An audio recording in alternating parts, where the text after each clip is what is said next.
Was there a topic? You know. Yes, of course there was a topic. Good morning, everyone. As you can tell, we're just getting There we started go. here. Thank you for joining us for another edition of RJ's Lives. You see, we got Matt Slip Joint Sawyer, we got John from Thrifty Kniffy, and Tom from Knife Delights. Patty's inconvenienced us today. He's doing his own thing, so. Oh yes, it is. It's lies, all lies. I was actually waiting. Oh, here comes Dave. He's filling in for us. Uh, yep. And we have Dave from Singing Toad, where it's Hello, can you hear me? dark. Yes, sir. All right. I need to turn this light on above me. Sorry, guys. Yeah, it's okay. Dave from the man. broom closet. Welcome, Dave. Yes. So let's say hello to everybody in the talk box. I see the talk box is going crazy. We got our guys. Hey, Addicted to Blazes here. Mike Curtis, Sussex EDC, Retro Stew, Randy's WSG, L Phoenix. I know 1 Minute Knife Review is busy doing stuff, but he's going to be monitoring the talk, but not the chat. We got Cheeto Bandito was here, but he may or may not be here. He said he can't stay. Yeah, we got all kinds of people. Todd Radford is here. So good morning, guys. We're so glad to have you all here. Yes, this is fantastic. You're still really dark there, Dave. I don't know what's going on. Yeah, give me a sec here. Okay. Sorry. I'm not quite ready. I apologize. Right now, you look like Toad in the Hole. How's that?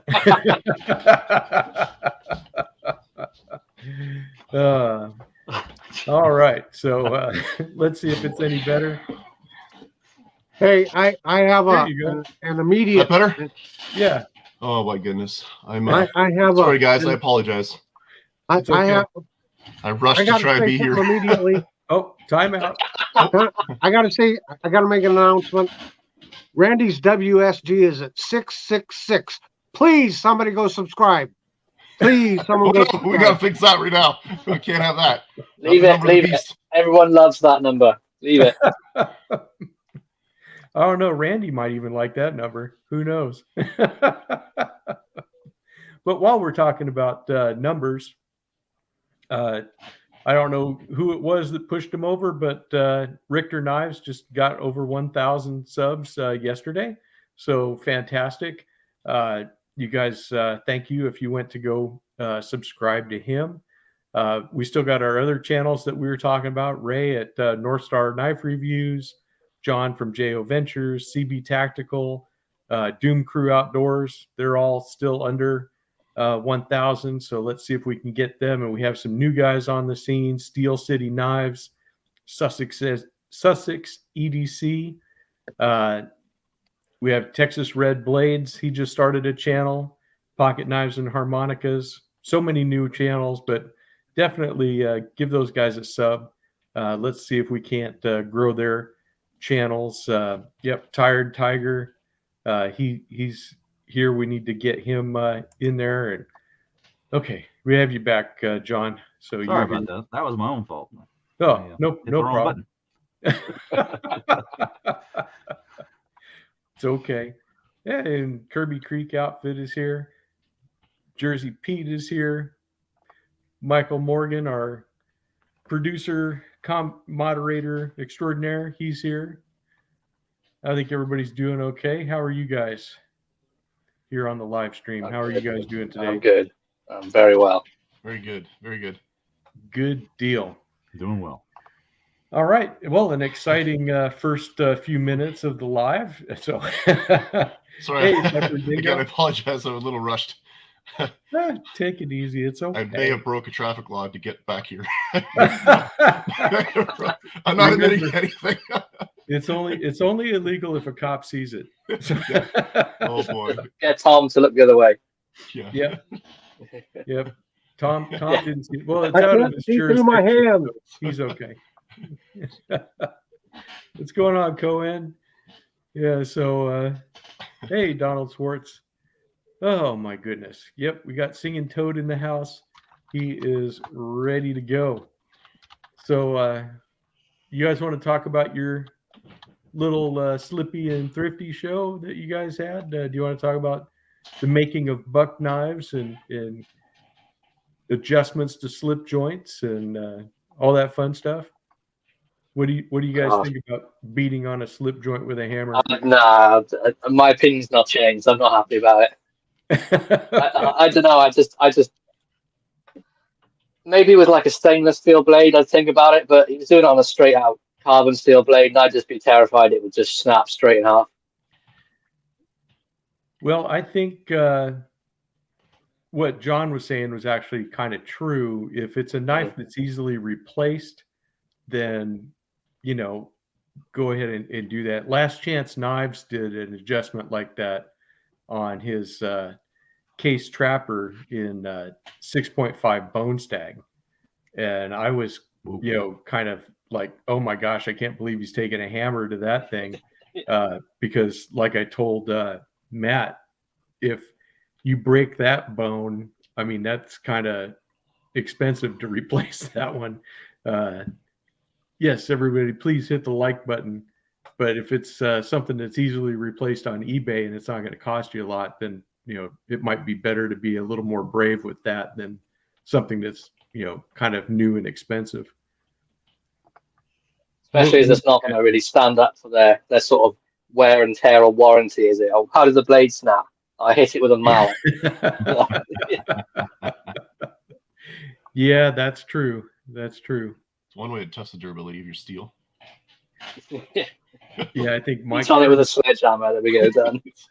Mike Curtis in the chat has it right. Don't beat on your knives. Right. Yeah. Okay. Yeah, it was interesting about the manufacturing of the Buck 110. Yeah, it was really. I was really interested about the heat treat and the way they do that. This is one thing about Buck they pretty much got spot on, really, haven't they? Yeah, and the volume of knives that they do in a day, that is, you know, pretty compared to the. I think they said they used to do 25 a week, and now they do like 8,000 a day. Yeah, that's just nuts amount. 15 minutes to build a Buck 110 from nothing. We need to get a tip jar going for Matt to go to the Buck factory in Idaho, because they actually do tours there, so you can go to their facility. I need a tip jar. Someone pay for me to go and see. I'll come with you, Matt. I haven't been there either. Saving your nickels. Yeah, of course, Singing Toad, he's like, I can drive there. I could actually, you know. Yeah. My problem is I wouldn't want to go back. Wow. I'm like, I'm going to live here from now on. I'm going to set up a tent outside and apply for a job, and that's it. Well, I guess that's true. You could get a working visa and come on down. You know, I don't know what jobs are open, but I'm sure you could find a way. I did want to add, though, as from watching that video yesterday, which, by the way, I just want to say I very much appreciate, you know, John and Matt bringing me onto the show.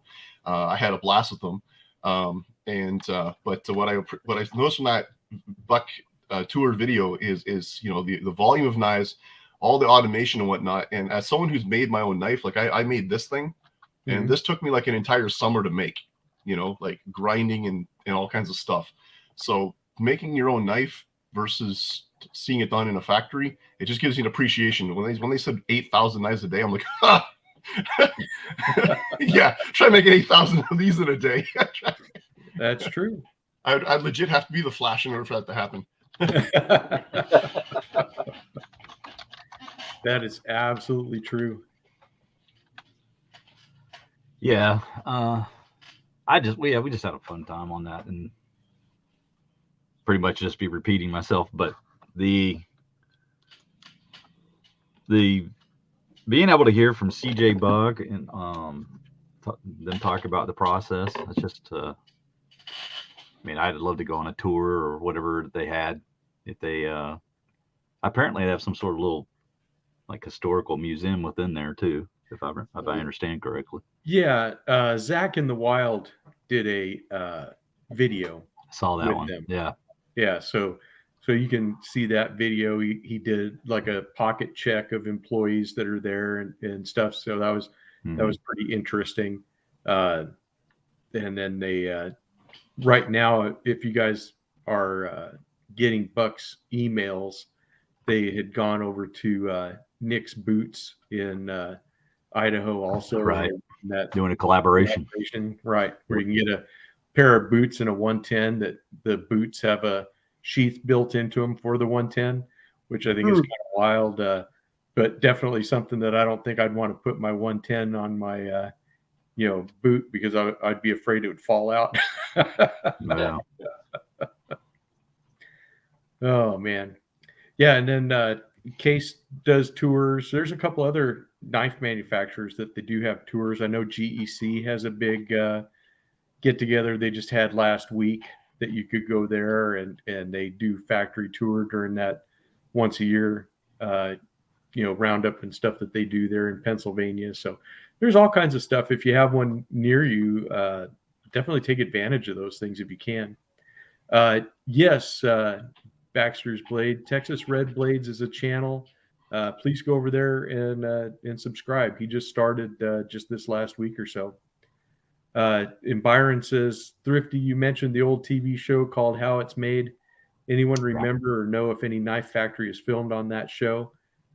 Yes, I think they did one on Leatherman's. I think they did one on Swiss Army knives.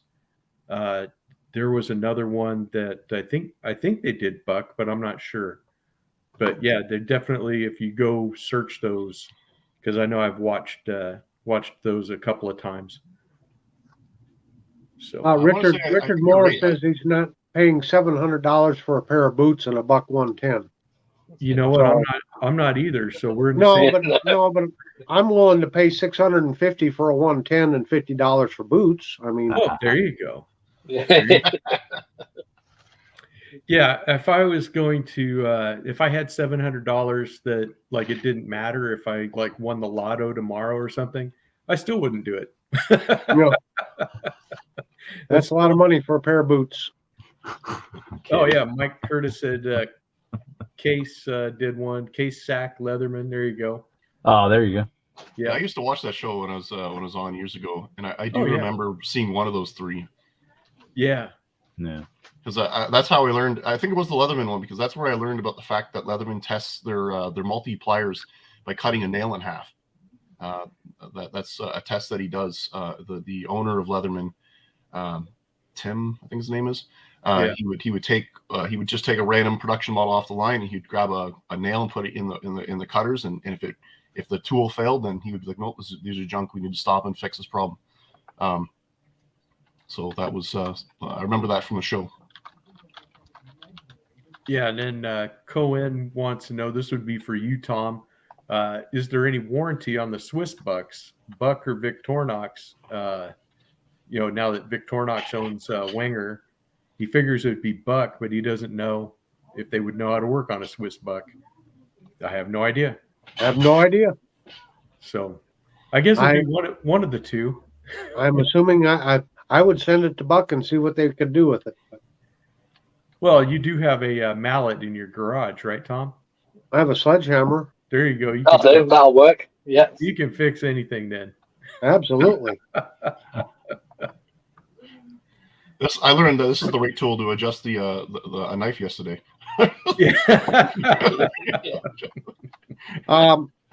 Drone asked a question. Did you already thank Singing Toad in person, Tom? No, I have not. But Singing Toad, thank you so much. Oh, you're very welcome. Tobias, Knife Chats with Tobias on his last Fun Knife Friday video. He held a giveaway, and he had a bunch of channels that he pulled names out. And Singing Toad won the giveaway. And I guess you two talked and about having to send it to Canada and this and that. So you told him to send it to me. So thank you so much. Oh, you're quite welcome. Yeah, he him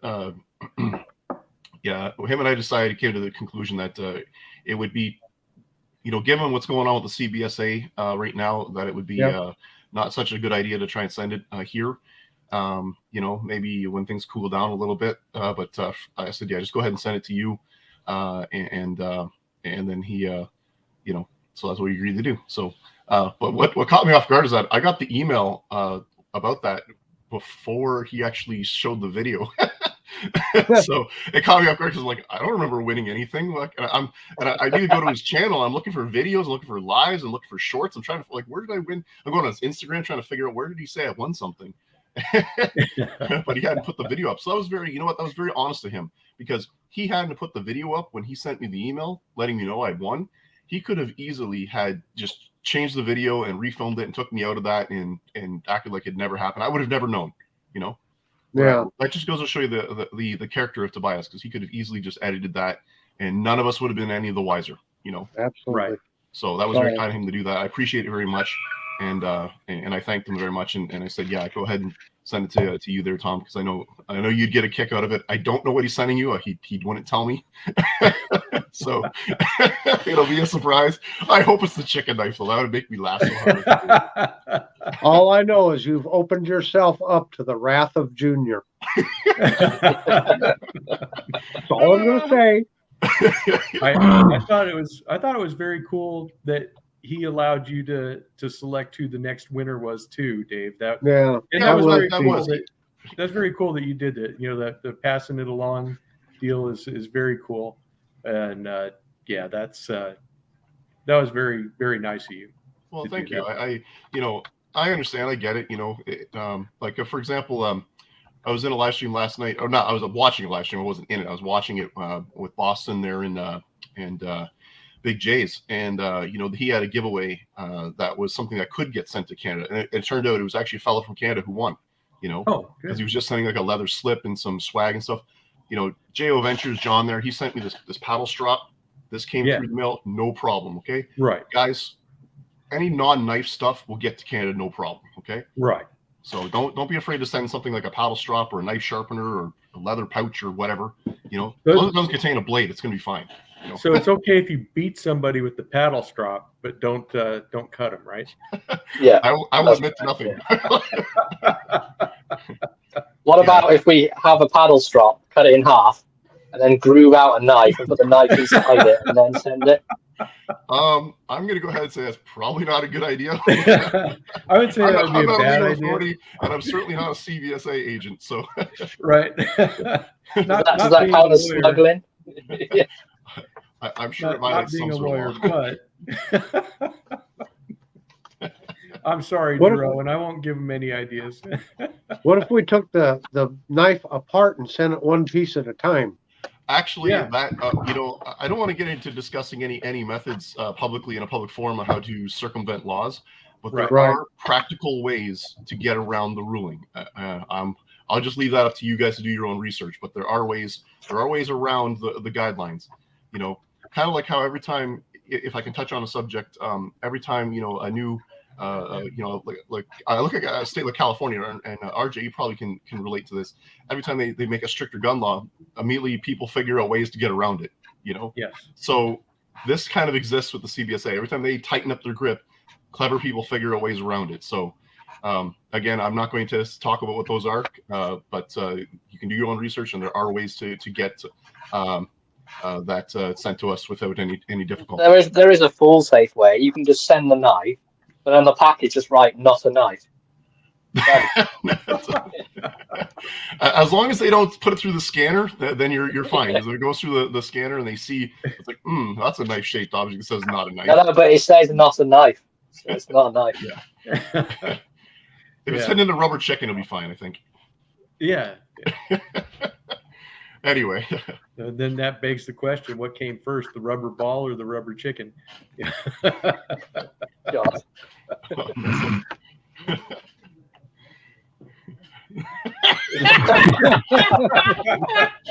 Oh, that was so funny. That was so funny. That was. Oh my God. I totally goofed that up too. John wanted me to say that line during his video, and I didn't clue in because I'm kind of dumb about when he wanted me to say it. And of course, when I clued in, I went, "Oh, he wants me to say that line now." So I said it. And of course, I sounded like I just sounded like a normal person. I didn't Canadian it up, It's pretty funny. I should have said something like, "Oh, the boot, a bear in a boot." Now I have it. Now it's there. Yeah, We got it. Take off your hosiery. Yeah, good old Jerome. What was your Doug- line, Doug McKen. Slippy? I forgot what your Was it- line was. Mackenzie. Oh, I know. So tell us, Jerome, why did the rubber chicken cross the road? We need to know. And Michael wanted to know about where's Patty today, and Yeah, where's Patty? Patty decided to take off this week. He apologized that he couldn't be here yesterday, but he said everything's fine. He just had things that happened, and so I told him that's fine. We'll just see you next week. Hey, JB, I'm glad you're here. But I did want to. This was something that was on your video yesterday, John, and I wanted to get your opinion because I have this Rough Rider moose, and so I wanted to make sure that I have the sow belly moose pattern here as opposed to this Rough Rider moose. I wouldn't want to confuse the two, but I don't know. What do you think? That was quite strange, wasn't it? That's a It was. I was like, it's not like they don't sell the moose pattern anyways. And, sow belly moose, I would think what I thought of was a pregnant moose. oh, That may have a sow belly. yeah. Well, a pregnant moose is called a cow, so There you not go. a sow. That is true. That is true. But yeah, I don't get how they could get it so wrong. I was thinking the way they got it wrong would be, if someone was just like using cut and paste type things, like they have the written copy and then they have the images and they accidentally put the wrong image with the text. But I don't know, because I don't know what their process is for their website. But Whatever the process is wrong. Yeah. Well, let's put it this way: anytime humans are involved, mistakes will be made. Oh, definitely. It's probably just some intern in the office who doesn't even know anything about knives, is putting. rigging up the That knives. could be, like I said, that could very well be. It could be somebody new. It could be, Like a thousand the quality control guy on the Black video who's about 12. Yeah. Oh my god, Mikey, it's all his fault. Exactly. I get sent an angry letter to Buck. I do not appreciate you using children labor in your plant. Well, It just actually made me think I should make my son go get a job. Yeah, Freeload and pay rent. yeah, exactly.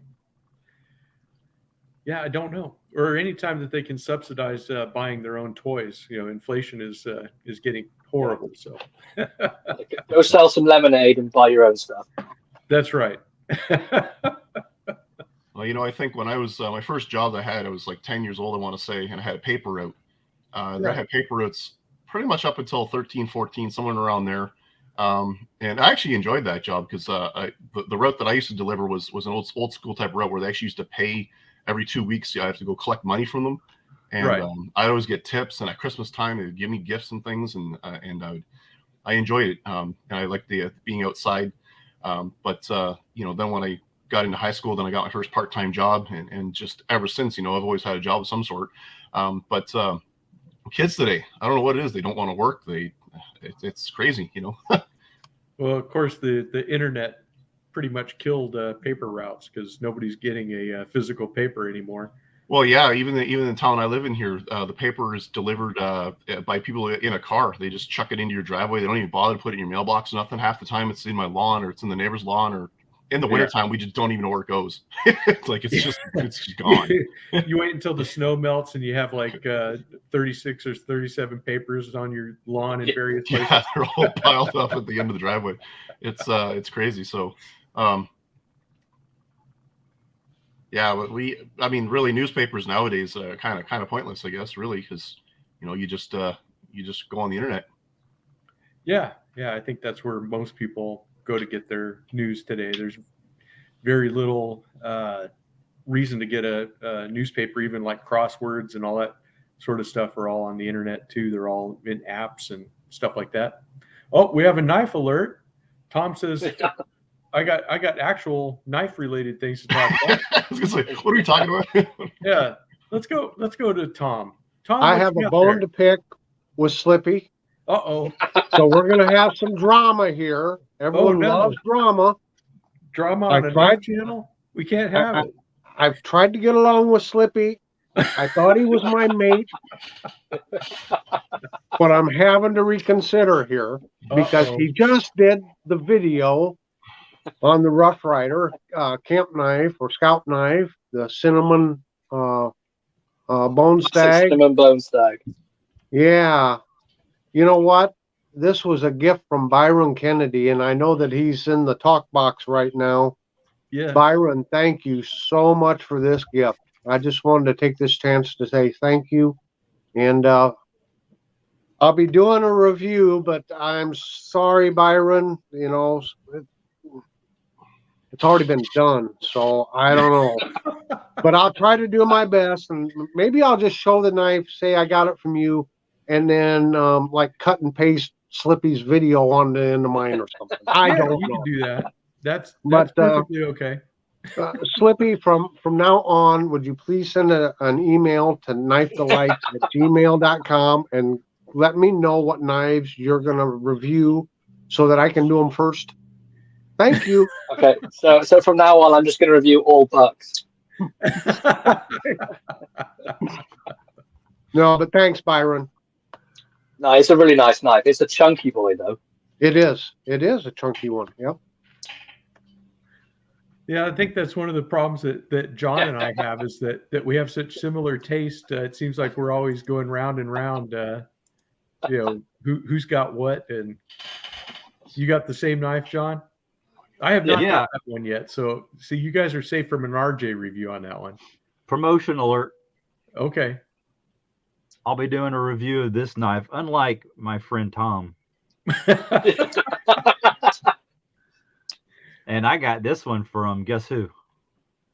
Byron Kennedy. All right. Oh, nice. So Good he job, must have Byron. really enjoyed this knife, sending it out to Tom and I. So That is cool. I'm not going to try to look between the blades. But thank you, Byron. Very, very cool. And That is cool. I've already thanked him in the member section, but I just wanted to thank him again. Going to be doing a review of that one and comparing it to the one that CB sent me. Oh, Oh, nice. Oh, nice. the tough stag. Yeah, so thank you, CB, and thank Yeah, you, that's- Byron. Awesome, CB. I got a great pair. Yeah, you do. That sounded really bad, but that's okay. It's right. As long as you're not licking the wood, it's fine. As long as I don't put it in the thumbnail, we're okay. Yeah, there you go. It's a peach of a pear. How's that? As my granddad used to say. I'll just chime in here real quick, and you know, it's gestures like this that really makes having a channel worthwhile. Thanks to all the viewers out there for everyone's support, not just for Knife Delights, but for all the other channels. Yeah. Thanks to all the other channels that are, man, they are just so generous, sending people things back and forth. And so what a wonderful community we have. Absolutely. Definitely. Absolutely. That is very cool. Can I say a little quick word about the Rough Rider? Of course. You know, we were talking a lot about the website not having correct names for the knives, but this is a plea to Rough Rider. Please update your website. Please. Oh yeah, it's so out of date. Please update your website. Yeah, it's true. They did that. That is an update. The way the website is now is what they call it. But I enjoyed their old website. Was a much nicer experience. Oh, well, I don't even mean their Then- main website. This is just the Rough Rider website. The Oh, specific okay. That Rough Rider yeah, website. the old one, not the Smoky Mountain one. No, but no. yeah. Okay, I know what you're talking about there too. But the Smoky Mountain Knife Works website, I enjoyed the old one better than this one. Okay, Tom, go ahead with your comment alert. Well, I see here it says Baxter's Blades. Welcome to RJ's Regiment Enlisted. Nice. Thank you. Thank you, Baxter. That's awesome. That is fantastic. Okay, so topic today was provided by Tom, so blame him. He wanted to look at fixed blades, so we can do that. And I don't know who wants to go first, or if you want to talk about a folder, we can talk about folders too. I'm not going to hold anybody to the topic like I do any other week, right? So, but we had to have a starting point, so we can talk. Tom suggested it. Chuck Tom up there. Yeah, exactly. Okay, Tom, you're up. I'm up. I don't have any ready. Oh, what? Gosh. I'm gonna have to. Oh well, hey, we'll find this one here. I love showing this knife to show that one off. It's a pretty one. I like it. Yeah, that's the. I think you guys conspired together just so he could show this knife. Kind of, sort of. There are looks like it's well made for batoning for wood. There's been some backroom conversations. Possibly. There are perks to being the producer. Yeah, and you're it's definitely not the pay, I'll tell you that. The political skills come into effect here. Yeah. So anyway, the Buck Mini Mentor. Now the original Mini Mentor was more of a budget kind of knife with like FRN handles and things like that, but they came out with this limited edition in 2002. Box elder wood handle there, and then the deer, and that's 24 karat gold plated. So, and it just came. I do have a question about that knife. Yes. Boston Blade Reviews had, I think he showed a different knife that had a different animal in the blade. So was there a series of those knives? There was. There's some with the deer cut out, but it's not gold plated. There's some. What was it? Had like deer tracks or something on it. So there's different versions of it. Yeah. Yeah, those and are different handle material. Yeah. Yeah. Okay. So that's one of my favorite. And you said you wanted to show the sheath. I'm sorry, I didn't mean to. Oh no, that's fine. Okay. It's interesting because the knife came. It's just marked with the Buck Custom Shop there, and then the sheath. It has a Buck stamped on it, but nowhere does it, have Buck knives or model number or anything like that. So that was kind of interesting. Yeah, it is.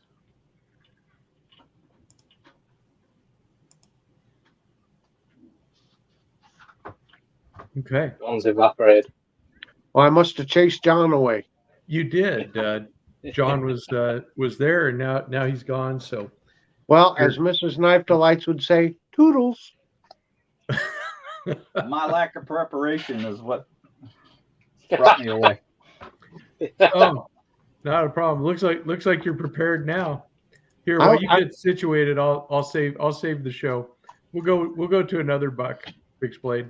Because this always makes Tom happy. This is the 113 Skinner, the Ranger Skinner, because it's an awesome knife. I know Tom likes to see this one because it's very cool. I'd like to review that one. Would you send it to me? Will you promise not to break it in half?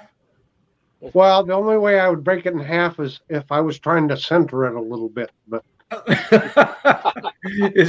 Do you need to center it? Sounds like a job. The centering looks pretty good on it right now.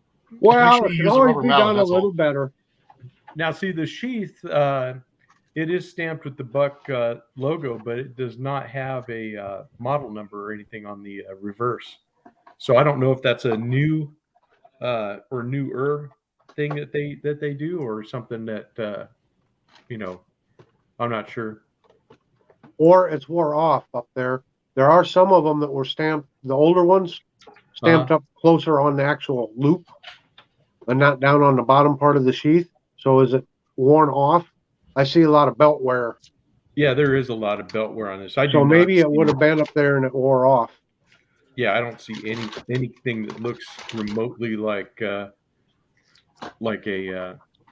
stamp on there. I'll look. I'll see if I have a buck knife, and maybe I can show you an example. I'll have to look see if I got any more or not, though. Okay.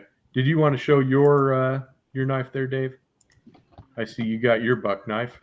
Well, I figured since we were starting with bucks, I would go ahead and show the Buck 119 Pro. Yeah. And I wanted to clear up something that I kind of a goofy thing I kind of said in the show with TK and Slippy there yesterday. I made mention that this knife was very difficult to sharpen. And now I want to say that S35VN is not an inherently difficult steel to sharpen. It was just more difficult to sharpen compared to other knives that I have that are in S35VN, such as my Spyderco Tenacious Lightweight and my Recon 1. But what made this knife more difficult to sharpen is that I actually reprofiled it. So I actually changed the edge grind, the blade grind, factory blade grind. I don't know what bucks come with from the factory, but I put this to a 20-degree angle. So I had to remove quite a bit of blade steel, which took a long time. And I'm just very appreciative that I had diamond stones to do that, because they cut a lot more aggressively than the silicon carbon stones do. Right. So it was able to, the diamond stones were able to make short work of that. Where if I was using my old school carbon silicon stones, it would have taken a lot more time. So I just wanted to clarify that, because the way I kind of said it in the video kind of made it sound like, oh, this is an impossible knife to sharpen. And that's not the case at all, guys. Not at all. Okay. Yeah. And some people are definitely better at sharpening than others. And some people have access to better equipment, So depending on what your skill is and what equipment you have, any blade steel can be easy to sharpen. And alternatively, any blade steel can be difficult to sharpen. So the door swings both ways on that. Right. But anyway, this is the Buck 119 Pro, and it of course is in the S35VN, and it has the micarta handle scale, and obviously the Paul Boss heat treatment, and this thing is absolutely gorgeous. Oh yeah. And I'm glad to have it. Yeah. It's one of my prized possessions. So that's really all I have to say about that. I just thought I would show that because I saw Tom started with a buck knife, which Tom's knife is very, very beautiful. Yes, it is. Yes, it is. I see you're trying to troll John there too. Troll In John? your background. You're trying to troll John. Oh, am I? What gives you that impression? I don't know. Just saw some lettering there on the wall. Here, I'll bring that up, John, so you can. John, you're muted. Yeah, so you can see it with both pairs of your glasses. What, with this here? Yeah. Pay no attention to that. It's just some hooligan came into my house and stuck that up on the wall. Hooligan, I like that word. It must have been Junior. He was over on the weekend, and this is what he did. and I everybody wouldn't knows put it that past him. Junior's not right. So I don't even know how the security in Canada let him over the border, but somehow he got here. I don't know. he probably traded the border patrol some moonshine. And a bag of hockey pucks. And a There bag you of go. hockey pucks. That's right. Yeah. Yeah, he was declaring that, and they let him through. That's funny. John, you're muted. I don't know if you know. RJ, I was just going to show you on the sheath here. Sure. See, here's one of the older bucks, and you can see it's the 105, and it's actually up here where Right. mostly they're all down here. So all I'm saying is it may have had the model number on there, and just because of the belt wear. Yeah, even looking at it with a light on it, I don't see that it had any kind of number on it. What year is that? Do you know? Do you know what? If I remember right, it was a 2015. If memory serves, it has for the date stamp, it's the one that looks like a letter C with a dot. Okay. So I think that was a 2015 or 2013, one or the other. I know you know those things probably off the top of your head. A C with a dot would be a 2011. Oh, 2011. Okay. So it's the seat is kind of like a bracket, you know. So it's Oh, you a know, bracket. Okay, that's yeah, different. kind of really squared off 90 degrees. If it's the bracket with the dot, it's 2015. Yeah, that's right. 2015. That's what I thought. Yeah. So okay. All right, who's next? Anybody? Well, Are you prepared now, John? yeah. And here I thought only Patty didn't read the email. I know, right? I'm such a horrible human being. Here, That's why we here. have you on the show. Well, let's start off. Finally, something we can agree on, John. Yeah, I mean, when I get compared to Compatty, I start becoming very concerned. Oh no. But I think Well, you're wearing my green. former friend showed this one just a few moments ago, and I'm hurt. I mean, I know why you're late to the show now. I mean, you said you were driving fast and trying to get to the program, but I know you were just making that stupid poster in the background.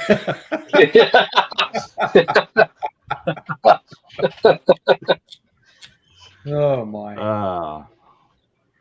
E2 Brute, E2 right to the back. But yeah, this is my new favorite fixed blade, or not fixed blade. Yeah, fixed blade. Oh my god, I need to go take a nap. It's not your new favorite folder. I know that. No, it's not. But it's broken. Remember, you know. Somebody told me that one time. But yeah, this is a recent acquisition. I haven't even had an opportunity to review this one yet. But well, you know, I do not have a 119, so I'm in the club that doesn't have one yet. So. Yet that means it's to come. Okay. At some point, someday. It's in the post on its way, right? I'm right.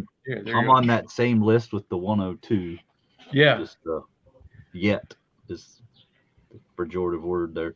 Exactly. But yeah, the phenolic handled one. I don't have the big fancy one that's hard to sharpen. Right. And I don't have the sign in the background or anything like that. But I got I got one of those too, John. a really nice. Oh, you have this one too. I'm sorry, I didn't know you have both. I got them both. Wow. He's got one for each of you. Gonna take my ball and go home. But yeah, really like that one. We've got another one of my favorites is this Mountain Lion. Yeah, those are cool. And, this is the 160 OT old timer. Got that trailing point blade that I really like. There's the hot dog shield on it that I miss. Never gonna have those again. So get your hot dogs out and enjoy your hot dog. We got more from Uncle Henry. Okay. Nice one. I don't remember the legacy number on this one, but this is. Wasn't it like the 162? Or maybe it wasn't. I don't. Yeah, that's correct. 162 Uncle Henry, the 162 UH. You got this one, RJ? I do. I like that one a lot. That's a really good one. You got that forward choil on there. Yes. Nice size. Easy. Yeah, it's a EDC wonderful that one. EDC type blade for sure.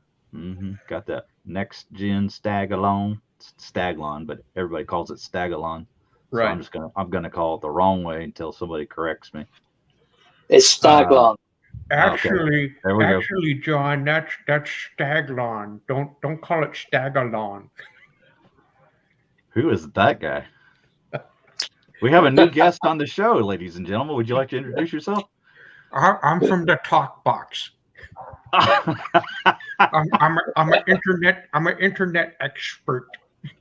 Oh my God. Sounds like Junior brought his friend with him. Junior has no friends.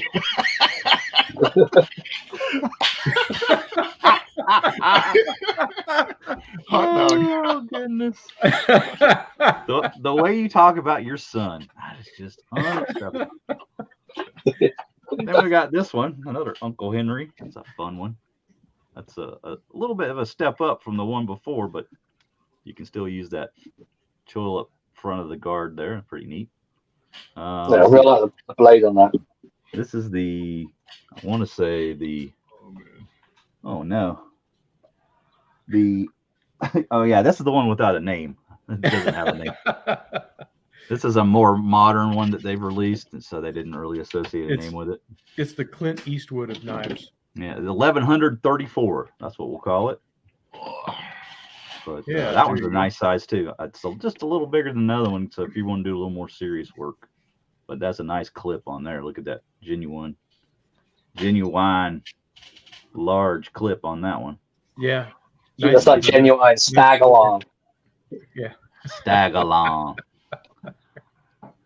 Is Pete still in here? Because he loves calling it stag along. I don't know. Yeah, you Pete, call it Pete, stag along. speak up and let your presence be known. Yep, for sure. And then next we got the Pro Hunter 1. Oh, And this there you is a go. Big stout boys. It's got a nice thick Yeah. stock on it. So this is one I would, if I was ever gonna do a little hammering on some blades, this would be the one I like I'd that do one, it on. John. If you Yeah. needed to center that up. Yeah, I'd center that up perfectly. Yeah. I like those brass pins and the lace, the solid brass pins there. Yeah, it's a That's stout. This nice. is a stout boy right here. This is for serious work. Definitely something to take a little bit more punishment.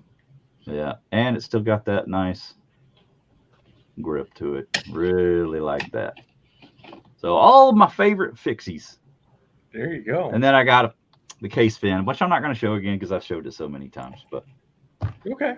the little mini fin, the bird and trout, I really like that one too. But Yeah.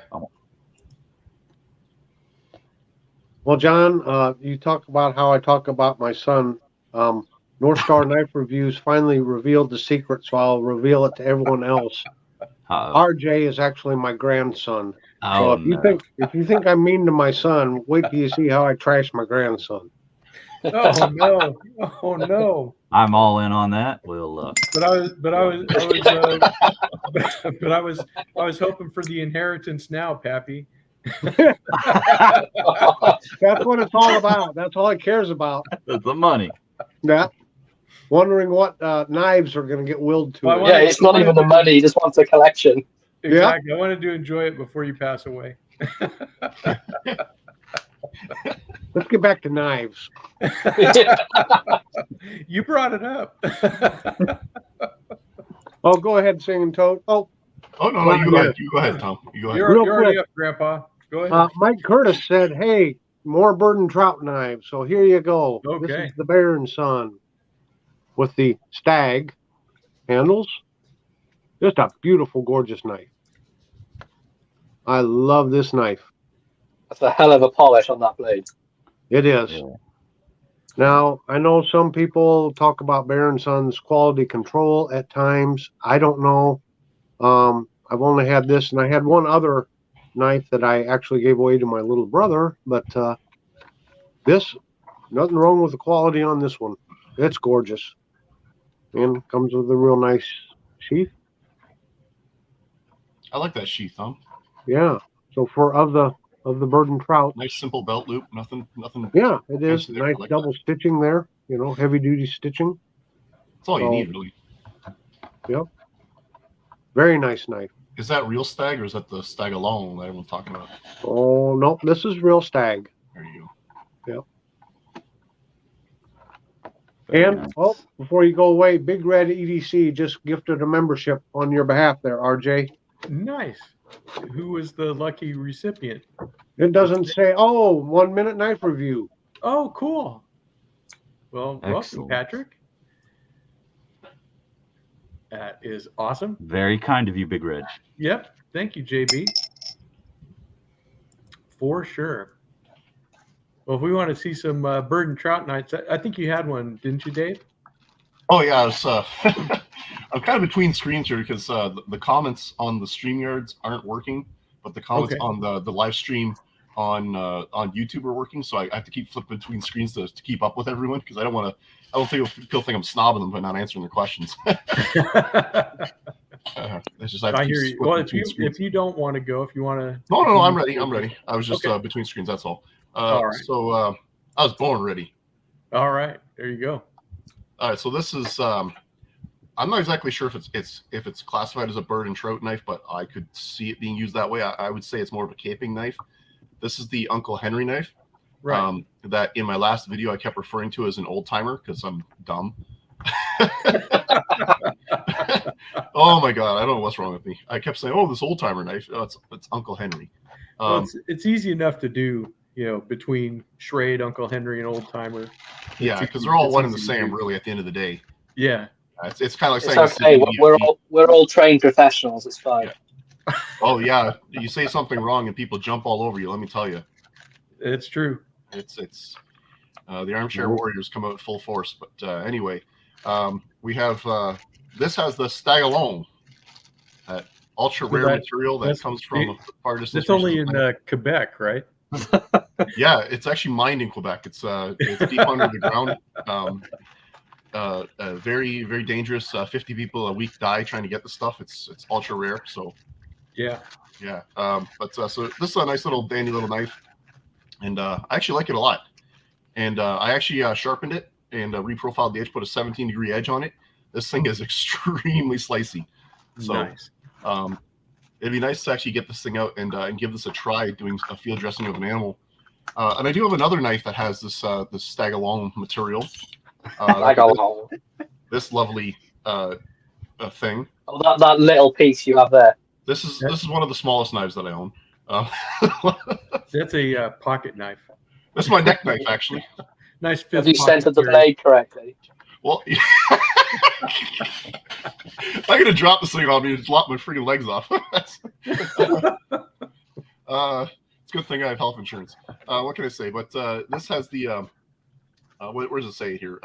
This is called the Breakup Country by Mossy Oak, and I don't know who actually makes this knife. Well, it's probably made in China, but yeah, this is just a straight up wall hanger type thing. It's not something I would ever really take into the bush or wilderness to try to use because it's very, very thin and it's made of some unknown stainless steel. I don't even know what type of steel it's made from. If anyone knows, please put down in the comments what steel it's made from, because if you know, because I don't. It's that metal steel. It's that metal steel. That's stainless metal steel. Yeah, I would imagine it's probably a form of 440 or 420. Possibly it could be a 3CR or a 5CR. That's my guess too. Because the price of this knife, it was $40, 40 Canadian dollars on Amazon. So that's like $7 US. Like, I mean, I can't picture this being made out of like Magna Cut or something, you know. Right. Well, I'll take us back to the bird and trout knives, because I got a couple of those. This one is really cool. This is the Queen City with the winter bottom bone. So it's a really nice little small handy knife.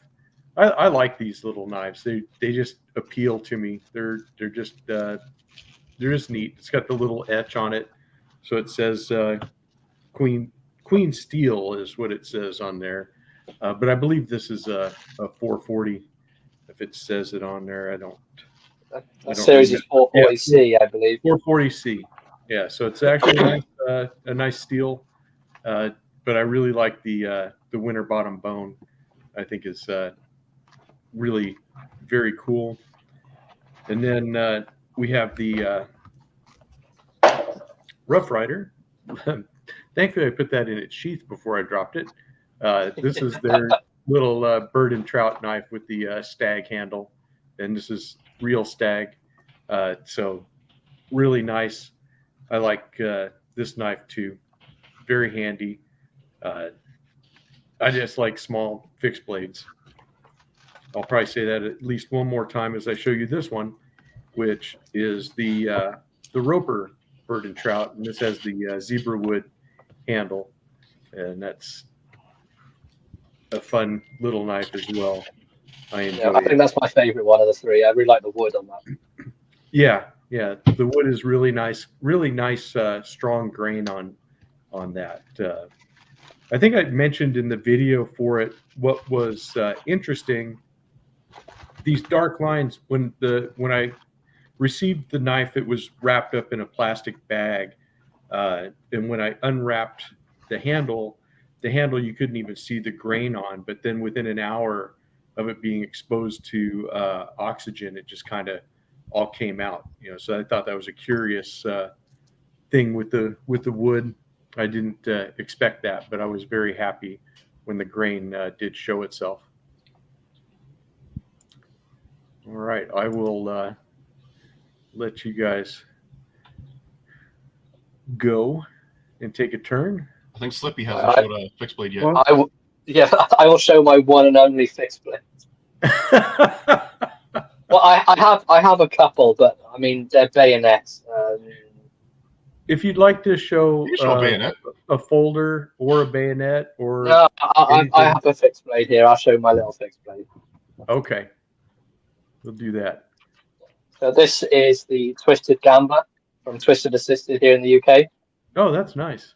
I It's like a nice that. sort of little stout. I like the Fixed handle blade scales are nice. removable. Yeah, they got loads of different handle scales on their site. You can get there's carbon fiber on there. There's micarta, things like that. But it's a nice sort of thickness as well. The blade's all belly too, which is nice. Yeah. It's a really sort of nice little knife. I haven't had much chance to use it, obviously, because the UK sucks. But it's it's really nice. You've got Jim pin on the top here, so your thumb sort of sits up here. It's a nice sort of controllable knife because it's such a small blade, but there is like a decent length handle on there as well. It's like the ace of spades or something on the side of the blade there. Yes, the model number is the Gambler, so they've got the ace of spades on there. The clubs. And it comes with this nice little Kydex sheath thing. Clips in there quite nice. It's not wobbly or anything. But yeah, it's really nice sort of fixed blade. It's a new thing they came out with in the last sort of couple of months. But they do in sort of different releases, things like that. This is the first fixed blade they've done. I believe he's doing more, but for now this is their sort of only one they've brought out with. But it's a nice comfortable handle. It's got that nice sort of recurve on the handle, so it really sort of it feels secure in your hand. But this is sort of like, I don't want to get put in prison, so I wouldn't really carry it outside. But I've used it around my property and things like that. It's nice to have a fixed blade. I see the attraction, and after seeing all the bird and trout knives, I think I may have to go and buy one of those now. So thanks, I like that it's got that sharpening choil. The edge Yeah. doesn't just go straight to the ricotta. That's one of the things I wish Buck would fix, because Buck knives tend to not have ricottas or sharpening choils, and I wish they would add that into their design. I believe this is 12C28N. I think it is. That's a good blade. 14C28. One of the two. I can't remember, but it keeps a really good edge. I've not had to sharpen it. I've just stropped it quite a few times, but yeah, it does a really good sort of job. Yeah, it's a really cool knife. 12C and 14C are used a lot by Mora. Yeah, Which is a good Sandvik steel. Yeah. Rake's working with that steel as well.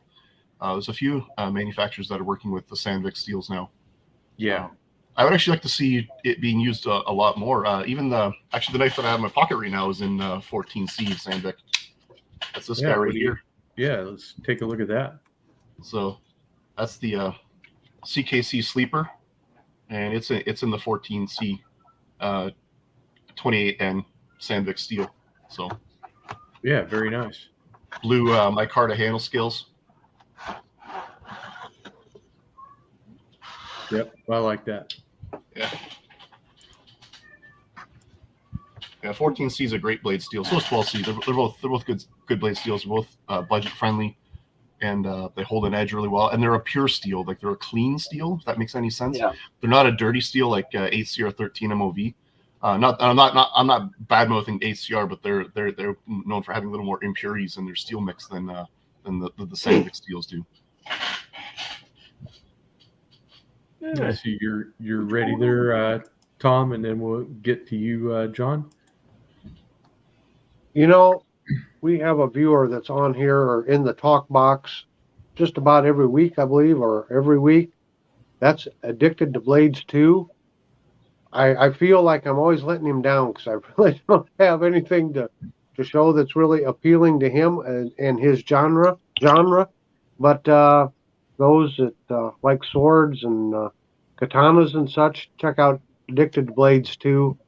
He's very skillful with his blades. But I had this one. I left it in my pants and it got in the wash and it shrunk down. So this is what's left.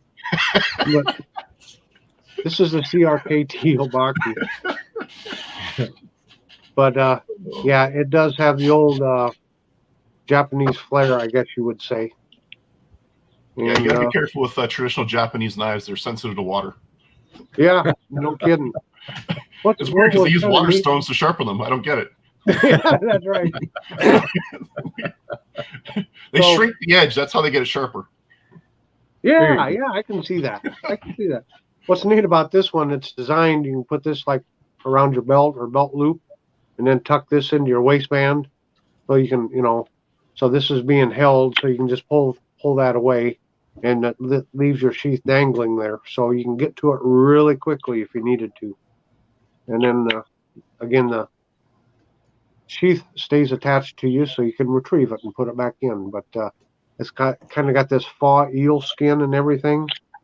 And when I first got it, there's no guard here, and I'm like, man, I don't know, that don't seem right not having a guard of some sort. But I'll tell you, as grippy as this stuff is, I don't see my hand ever sliding forward on it. But, yeah, kind of a cool little knife. Yeah, I think you'll be okay as long as you don't, stab a tree with it. You'll be all right. I think so. I don't normally make a habit of stabbing trees though. Don't There let you Junior go. play with it. Maybe that's a California thing. I don't know. No, we only hug trees out here. Well, that's kind of what I was thinking. Okay, John, are you ready with your knife? Yeah, this is what I use to scare off the neighbors. I I'll don't think go that's big around enough. and I trim my trees with it. Do a little bit of, trim control, tree control, and it does a really effective job at just keeping them at bay. Yeah, that's the get off my lawn carry. Yeah, they don't come over and ask for sugar. Flour. Just, I don't know why. I mean, I don't think it's that. It's that sort of blade you carry when you're just feeling really antisocial. Just like, no one bother me, please. I have basically a machete. I think it's more the grunting noises I make while I use it.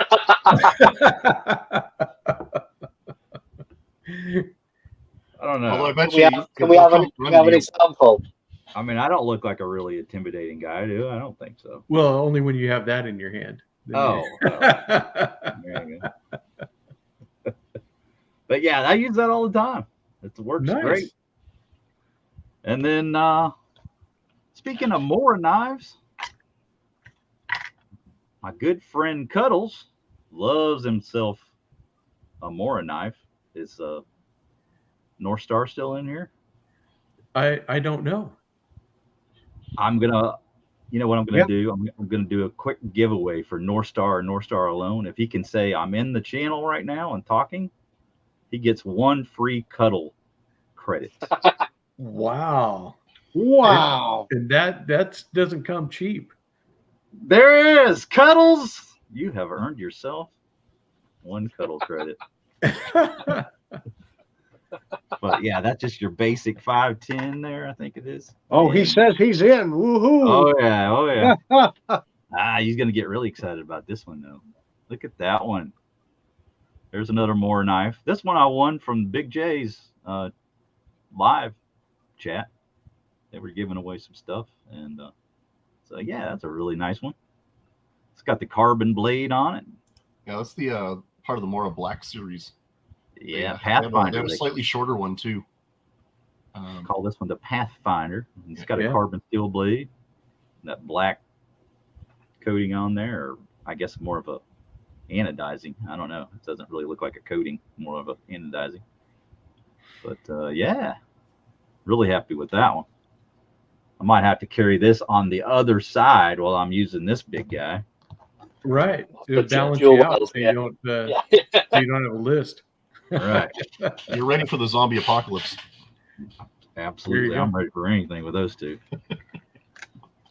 But there you go. That's the entire fixed blade collection with the exception of the case. I've shown all my fixed blades. So thank you for this topic, RJ, that I was so incredibly prepared for.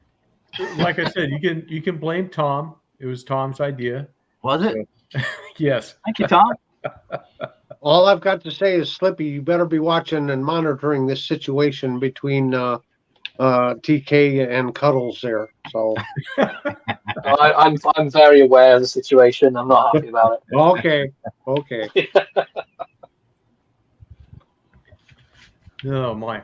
Well, I have some kind of technical difficulty on my side, guys. The talk box has stopped. I'm not seeing any new comments or anything like that. So I'll need you guys to help me keep up with whatever we have. Yeah, mine stopped as well. So that's why I've got YouTube open on a second screen, and I'm watching the comments that way.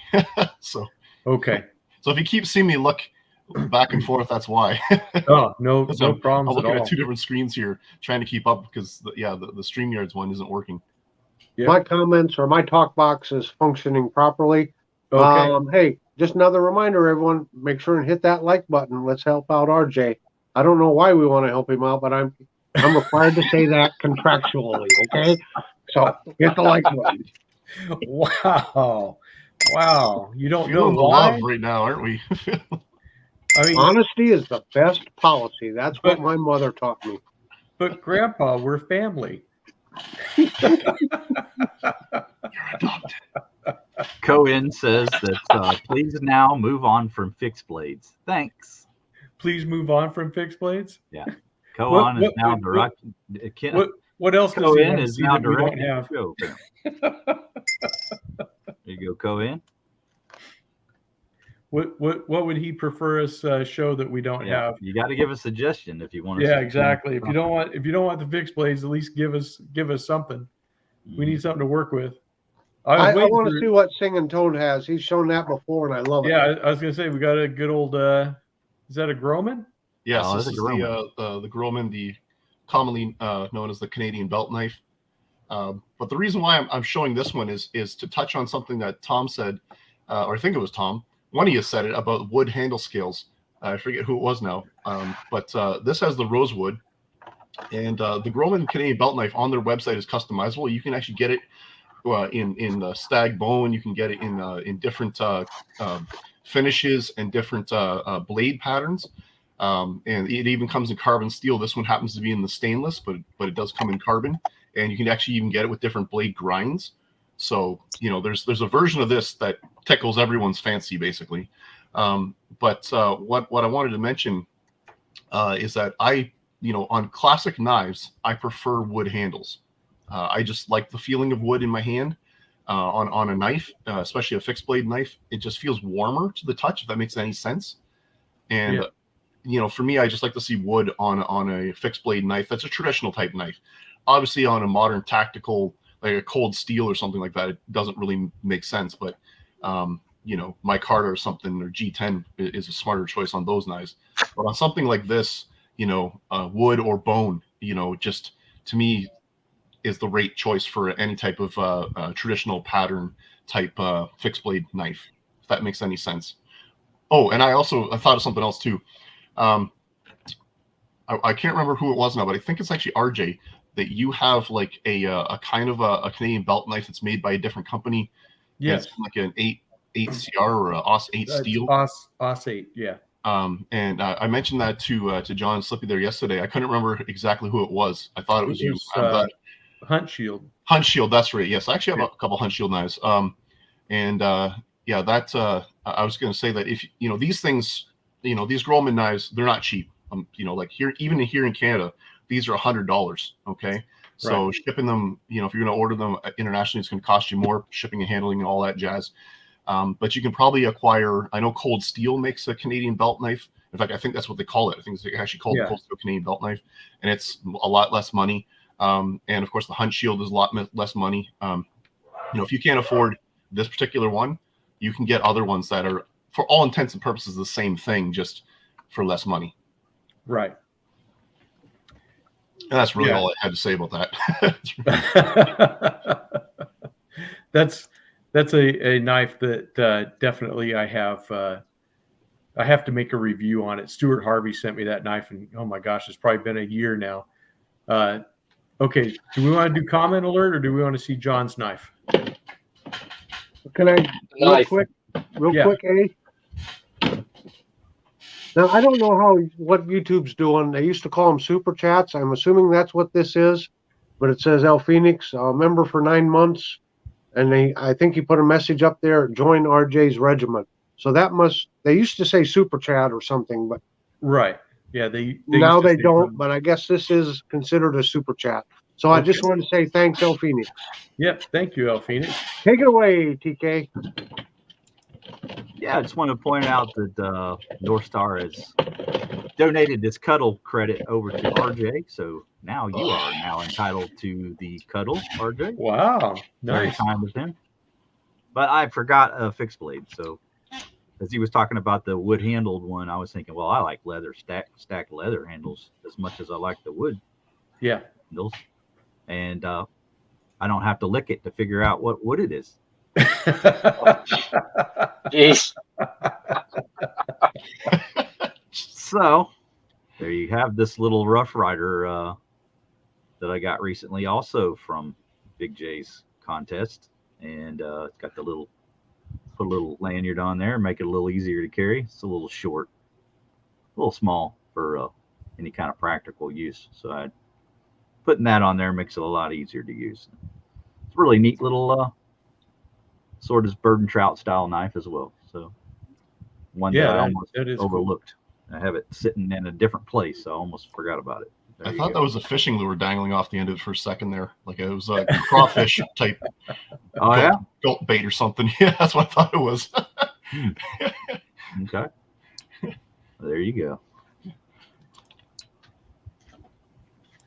All right. So we Very, very cool. Oh, we have another comment alert. Go ahead, Tom. Yep, I guess these are called top chats, is I guess the new name for them. Anyway, Mike Curtis, member for 3 months. He says, always fun. Oh, Thank you, Mike. Thank you, Mike. That's awesome. Well, I'll show a couple of fun fixed blades. Hopefully, Cohen won't leave. But one of my favorites still is the Sharp Finger from Old Timer, and this is that cool Kydex sheath for it that CB Tactical made. So I really like carrying it in that, but very handy design and small enough blade that you could use it for any EDC tasks, or you can just take it in the woods with you. It's just a nice little handy knife, lightweight and very, very handy. And they're still relatively inexpensive. I think they're still right around the $20 mark at any Walmart. You can get those. And if you like a larger version, then they do make the large Sharp Finger, and these go for about $25. So just for about $5 more, you can get more handle and a longer blade if you like that better. So just really some good stuff. Of course, this has the good old hot dog shield that John likes. So those are fun. And then my favorite get off the lawn knife, and I know John was waiting for this one, is the Recon Tanto, because he likes the look I get in my eyes when I hold this one. But yeah, this is that maniacal laugh too. that always happens, doesn't it? It always happens. I always feel like a Tanto blade like that is more like a get off my street rather than get off my lawn. Well, that could be. It could be a stronger warning. Yeah. Please vacate my block. I was looking at it, and it kind of looked to me like they forgot to finish the grind. It really looks like a spay blade unfinished. You think so? I think so. I don't I think mean, so. they just missed that one grind, and then Yeah. I was just gonna say, I wonder if Cold Steel makes a fixed blade spay blade. I don't know. That could be a thing. And then what was it? Randy was talking about on the Discord having a spay blade Stockman that every blade was a spay blade on it. I actually made a joke about that in one of my videos. I did an intro where I designed a fake spay blade, three bladed spay blade Stockman. Thank you, John. So that's from the owner of over 300 spay blades. Yeah, he's got one of the world's largest spay blade collections. If I ever Wow. find a 3-bladed spay blade Stockman, I'm gonna buy it and send it to John for his review. I specialize in hypocrisy. So That's fine. It's all good. It's all good. yeah, what's that all about, eh? No do it about it. I want to just add there, RJ. I found my hunt shield knife. Oh, nice. Oh, So that's the hunt. That's one of the two. I have another one somewhere, but this is the gut hook Yes. knife, which has obviously the gut hook. This one is in the 8CR. No, sorry, this is in the AUS 8 steel, and I also reprofiled the edge to a 17-degree edge. It's very, very sharp. And this one has, I think they call it bolo wood or bala wood. Cocobolo. Yeah, I think that's what they call that. But anyway, I love the feeling of this thing in my hand. It's just a very comfortable knife, and yeah, it's very solidly built and dirt cheap. I mean, this thing again was like $30, Yeah. 30 Canadian Canuckaroonies. It wasn't very expensive at all. It's like 12 cents here. I was gonna say, yeah, with the exchange rate, I probably owe you money for it. I want to know what kind of deals can I get on Toonie Tuesday? Well, believe it or not, many years ago, KFC in Canada used to have Toonie Tuesday, where you could get a 2-piece chicken meal for $2, and Nice. that was like, I was a kid back then. I was like, I want to say 10, so that was like 30 something years ago now. But it's not Toonie Tuesday anymore. They still call it that, but it's going to cost you a lot more than $2. That's for sure. Yeah, I hear you. Well, here, Everything's I'll show gone you. up, right? Inflation's insane. Like It is. my It wife and I really were in the is. grocery store the other day about that, and we're like, "Holy crow! I can't believe how expensive everything's gone up." Yeah. And here's my gut hook old timer. So I'll see your gut hook and I'll raise you this one. That one's very pretty. I like how it's curved. Yeah. So it like your hand when you're working with the knife. That design is less fatiguing on the hand. Absolutely. I agree. Yeah, Yeah, this so- is their good old carbon steel. This is a USA made one that I picked this up in the mid 90s, I think around 93 or 94. So yeah, this is back in the good old days before things changed, but definitely a fun knife. But then another stacked leather handle is this Elk Ridge, which I really liked this one. This is the 8CR 13, but the new Elk Ridge knives are really very nice. I like how they did. the trailing point on that. Yes, That's- absolutely You beautiful. could actually fillet a fish with that quite easily, I would think. Yes, I totally agree. So a lot of flang knives had that swept back tip on them. Yes. For getting down and in and around bones and everything else Yep. going along the rib cage. Yeah, it's a really nice fixed blade, and these guys are pretty inexpensive as well. Okay, so we'll go back and see if anybody else wants to get on camera. No? We got anything Okay, new Chris. this week we want to show? Yeah, we can show anything. Anything. Anything. I don't care. Fixed blade folders, Got something to old knife, modern knife. something new, something shiny. Ooh, Yeah. ooh, Something ooh, still. ooh. Oh, that's new and shiny. I Mhm. like it. Which one's that one? I was hold your pants there, Dave. I'll tell you. I know it's a Victorinox, but I'm trying to guess what pattern it is. I had my good friend Slippy get this, and I've been looking at this since Gadget Gus did his review of it. And this is the Electrician. Yeah. Ah, okay. And he's been trolling me about having it, showing it as his daily carry, and making me feel like I'm incompetent. So I had to It's grab terrible. one of these. Yeah, he's a great friend. Yeah. But Making him feel incompetent. yeah, Wow. it's incompetent, Isn't that what great friends are for? Everyone needs a inadequate. friend like that, you know. But that blade just is what sets this apart. You know, they have that nice sort of Yeah. wire cutting and sheepsfoot combination blade there.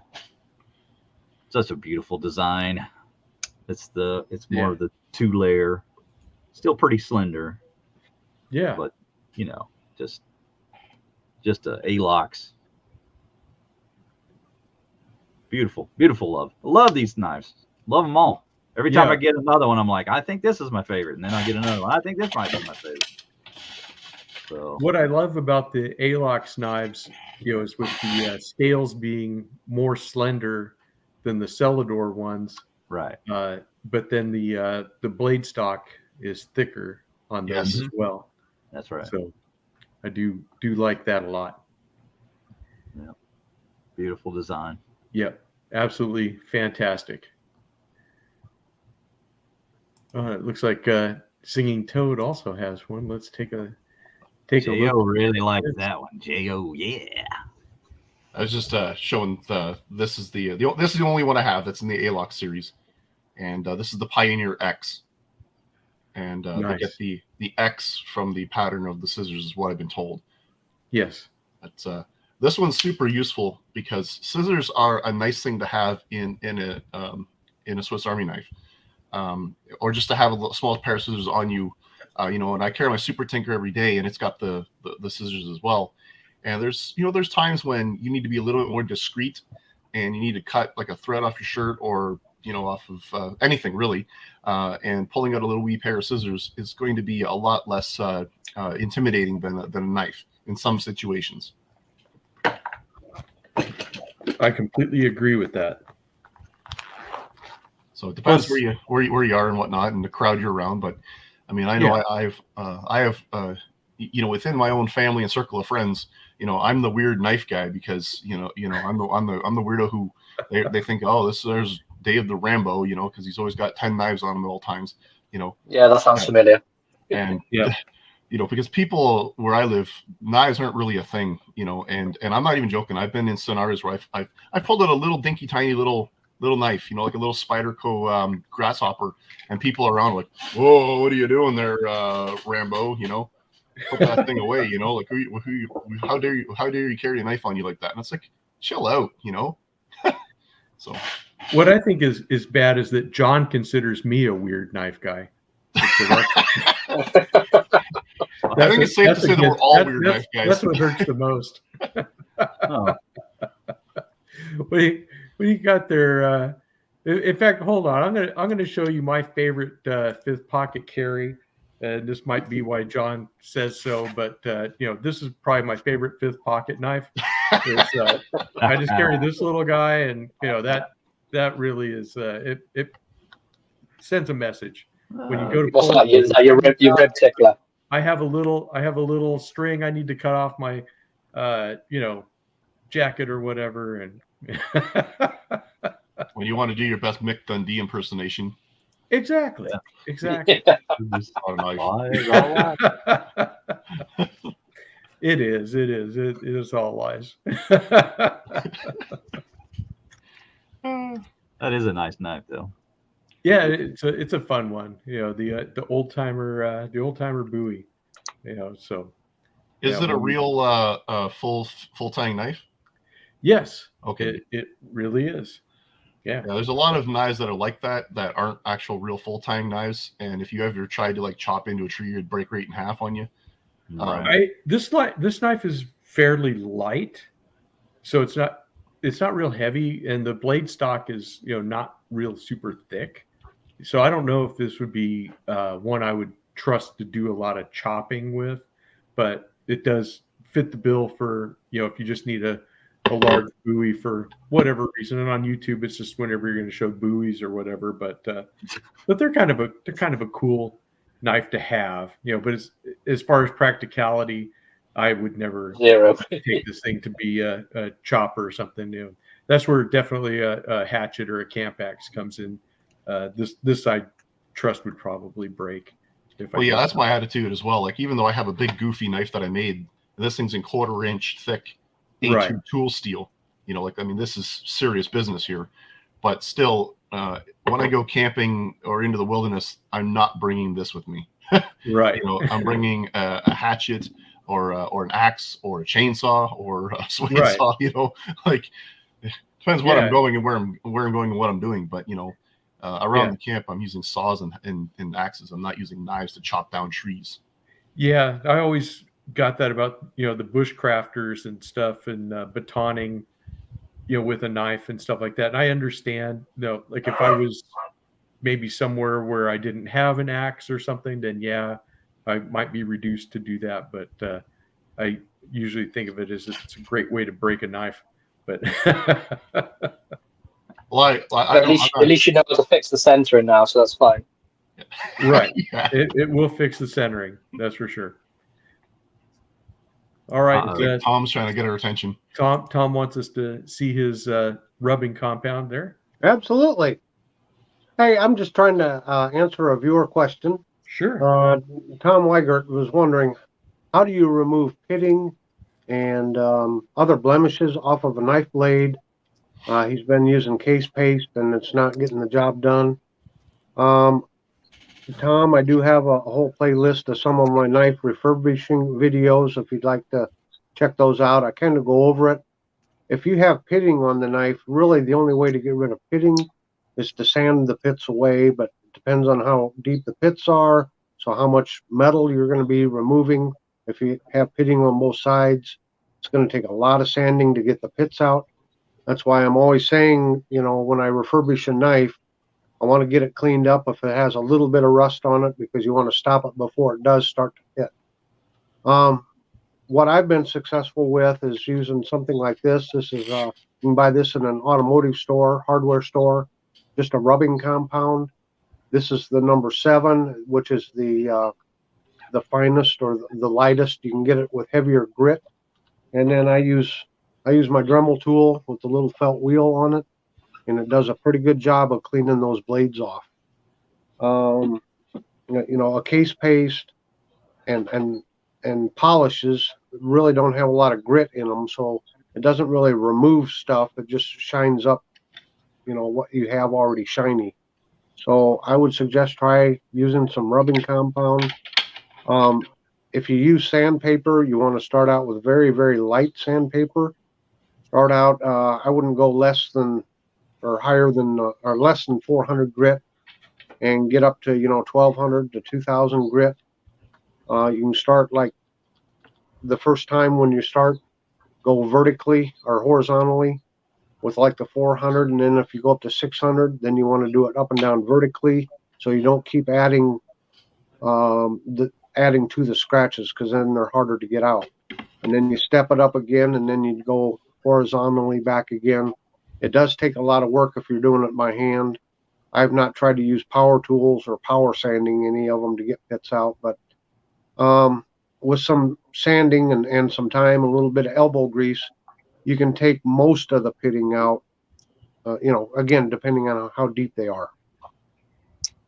So, John, I know you do some knife restorations. Feel free to jump in with your suggestions.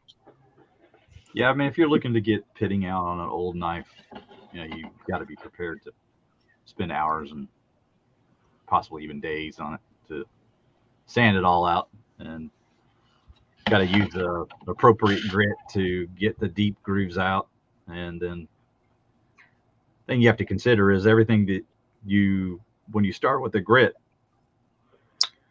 you want to try to start with the lightest grit that you can get away with. That way you're not putting any necessary grooves in it that you're going to have to work harder to get out. So it's kind of a trial and error type thing. And I think with most knives, we just sort of accept a little bit of pitting unless you're just really trying to get that mirror finish. But yeah, it all kind of depends on the approach you want to take in terms of what the knife is worth to you, you know, to have a perfectly smooth edge and blade. So Yeah. it kind of just depends on what it is that you're working on, I suppose. But that's really all I got for you. Yeah, that's it. And- I and don't if you really use- do- Oh, go ahead, Tom. I was just going to say, if you use something really light, like 1,000 or 2,000 grit, unless you're looking for that mirror polish, you can put like a matte finish on it and get a nice even matte finish on the blade too. Mhm. Yeah, I was just going to add that although I don't do a lot of knife restoration, it's always better to just go slow and take your time with Mhm. it, and don't rush the job, and don't get heavy-handed, especially like with power tools and stuff like that, because you can introduce issues that are not easily resolved. And don't take a hammer to your slip joint. No. Yeah, no. And you take a slip joint to your hammer. Yeah, you could if you're carving the handle. Okay. Yeah. Unless you're a Hoytbuck, then you can get away with it. Yeah. Yeah, exactly. Yeah. Well, he just used his to trim down bolts, so it's okay. Yeah, it's only bolts. It'll be fine. Right.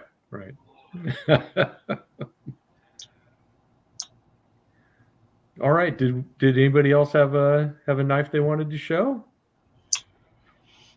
I did see Donald in the talk box there said, how about some novelty knives just for fun? So maybe Do you if someone have has a novelty knife. I don't have one that's ready. No, I don't. Hmm. And I don't have anything from the Novelty Knife Company. So there's that. Well, I look, do have some that have billboarding on them from different companies and stuff. I don't think I actually own any sort of novelty knives, to be honest. Yeah, I don't either. Like I said, I have some that have some advertising knives, but not a actual novelty knife. Tom's got something. Tom, Yep. Good old Tom. Yep, save us, Tom. Save us. well, I'm letting the cat out of the bag. I'm Uh-oh. ruining a surprise, but for Randy's WSG, this knife is coming to you. I've been searching for a knife that I just thought says Randy on it. And this is a novelty knife. The action is terrible. It's not much of a knife. But just look at this cover, the artwork on this cover. Just gorgeous. Cool. It's in really good condition. And I just thought this would be something that Randy would appreciate. I guess it has a cap lifter here. And it's a touristy novelty knife. It's got a tang stamp of FES. I don't remember what that stands for. I looked it up online. It's a German company. And they made actual knives, if you want to put it that way, but they made novelty knives just like this with great artwork on it. So, Randy, this is going to be coming your way. Very cool. Hey, Tom, I got a Sharpie if you want to make sure that it has Randy written all over it. Oh, that'd be awesome. Thank you. It's going to be delayed there, Randy. I got to wait to get the Sharpie first. Yeah, so it can be customized. Well, Randy does such artistic kind of stuff, He does. He's making those knife stands and like that. And that's why when I saw it, I just thought of Randy. So Very cool. Although usually when I think of Randy, I think of him in probably a 10-inch chef's knife. But Well, that sword he was beating down on the water bottle.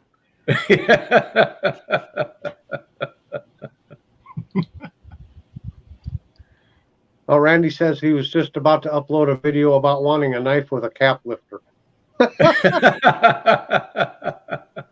Here you go. Wow, it's serendipitous.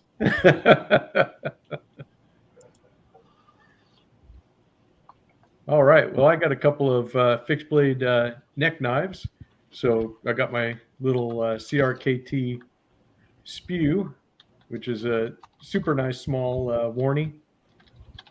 These are really fun, and with the little tail on it that makes it where you can get a full grip on it.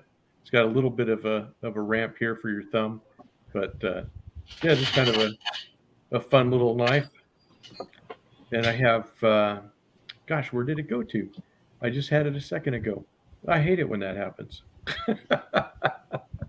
Now, grandson, I know. I'm losing it, Grandpa. you're starting to act like Junior more and more every day. Hey, you do realize if you're my grandson, that means you're Junior's son.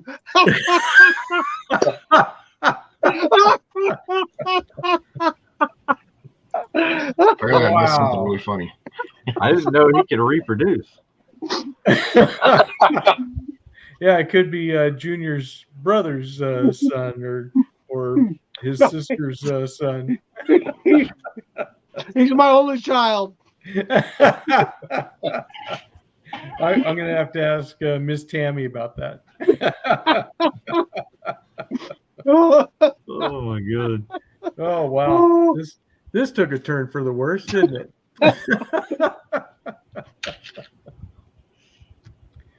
Oh, save it. You are Save looking it. for something, grandson? Save us. Yeah, I'm looking for my inheritance. So I saw you mention CRKT neck knife. Well, here you go. There it is. There's a CRKT minimalist. Yeah. This is the Cthulhu or Cthulhu, or I don't know how you pronounce it, but Cthulhu. Cthulhu. Thank you. So Cthulhu design knife, and can I get the everything's backwards to me here. There we go. Can you see the monster on it now? Yeah. Yeah. Maybe. Closer to the camera. Can I get it up closer? Is that better? Yeah. There we go. Oh, I can see now what I'm doing. There we go. See what I'm doing. Where's your Owen? When we need Yeah. him. I don't know what I'm doing, guys. I really don't. That's like the rest of us here. You know, I'm just filling in for Junior. You know, There you go. he couldn't make it today, so I was the next best option. Yeah, so that's the CRKT minimalist. This is in the 8CR13 MOV, and it glows in the dark. Well, the handle scales glow in the dark. So does the Kydex sheath, by the way, which is really cool. Nice. And I try not to stick myself in the neck while I put it away. Yeah, don't do that. Oh my. Yeah. we Well, don't- that was the end of Singing Toad on RJ's Lives. Yeah, exactly. That'd be the first time that the toad stuck himself with the toad sticker. But I found my other knife while we were chatting about the other one. That's this little K-bar Becker, and it's so thin that was so easy to get lost amongst a couple other knives. It's got that nice skeletonized little handle, but I really love the blade shape on it. Not what you expect for such a small little knife, but it's a cool thing. I keep toying with the idea of should I put some kind of scales on it or something, but then if I did that, it wouldn't lock into place because whatever handle material you put on there could only be like basically from here back because it locks over this first part of the little handle itself, so definitely a cool little knife. Plus, adding handle scales would thicken the knife up and would add It weight to would and stuff, a little too. bit. So, Would make it easier to carry or easier to use, but not as inconspicuous yeah. to carry. I suppose would be the that delay on that one. There we go. Tom's got his little neck knife there. Yeah, I think this is the first one I ever bought. The CRKT Oh, cool. Drumfire. And that nice Tanto blade, and it is pointy sharp. I'll tell you what. This is a cool little knife. And I used to carry it quite a bit underneath my ballistic vest. So And that one does kind of look like a spade blade, right? in a way, it does. I wasn't going to say anything because, I'm trying to get, peace and harmony and that whole, thing. You guys are jerks. You know that knife looks like the handle fell off. Skeletonized for lightweight. Yeah, I actually thought about making a handle for it. It'd be Did kind you? of cool, but You got some this holes is, in it for it. oh yeah, Crawford design. So I don't think they make them anymore. Kind of a harpoon blade there. It's just a cool knife. It really is. I like it.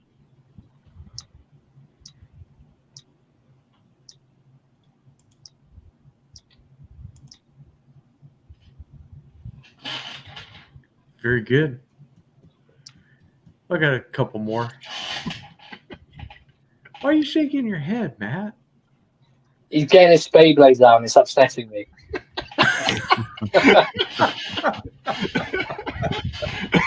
Well, I'll show you something that is not a spade blade. How's that? I'll put it away. Here you go. Here's a off-grid knife for you. It's in their Cryo D2. But yeah, these are big monster blades. I got to tell you, I love off-grid knives because if you want like a nice chunky thick blade, these will definitely do it. They've got a ton of knives. I forget the name of this particular model, but this is that one that CB Tactical sent me because the handle is the same as the folder off-grid that I have. And this is just such a great knife, but it's a big, heavy beast. That's for sure. Now this one would chop down a tree or something like that.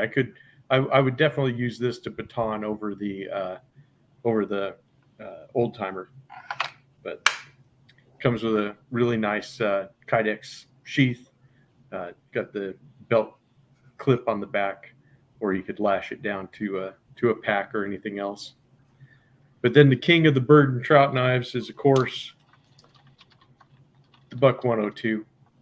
This one, I just love this because you have enough handle you can grab onto, and it's got a decent blade that you can really work with. And this is in that wonderful 420 HC that they use. So nothing wrong with this. Definitely get one, John. You won't be sorry. Oh, yeah. The only thing I'm sorry about with the 102 was that I waited too long to get one. It was one of those that I should have gotten a long time ago. But I think if I was going to carry a fixed blade day in and day out, that would be the one I would probably go to. Funny that I don't own any of the small Buck fixed blades at all. I really should get one of those. Yeah, you should definitely check that out.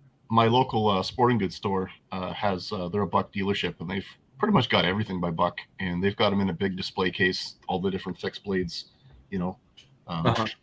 That's where I've got most of my knives, my Buck knives from, including this guy here, the 124. I was just going to say, you could melt that down and make several 102s out of it. Or you could just send it to Tom. He'd be glad to hold on to that for you. That's right. So, yeah, this is quite the beast of a Buck knife. I'm not sure if this is the largest Buck knife that they make. I don't know if they have a bigger one than this. They might have a machete or something, but I think the 124 is the 120. I think the 120 is longer. The general is longer. Right. I think it's like a 7.5 or 8 inch long blade. This is only like 6 3/4 long. Okay. This is actually just a little bit longer than the 119, believe it or not, but it's broader, and it's just a chunkier design. Okay. And it has the micarta handles in it, and it's full tang. That's the biggest advantage, is that it's full tang. Okay. Where the 119 and even the 120 are only stick tang knives. So Right. In essence, this should be a more durable. The only kind of downside to it is because it's got a very tall, hollow grind.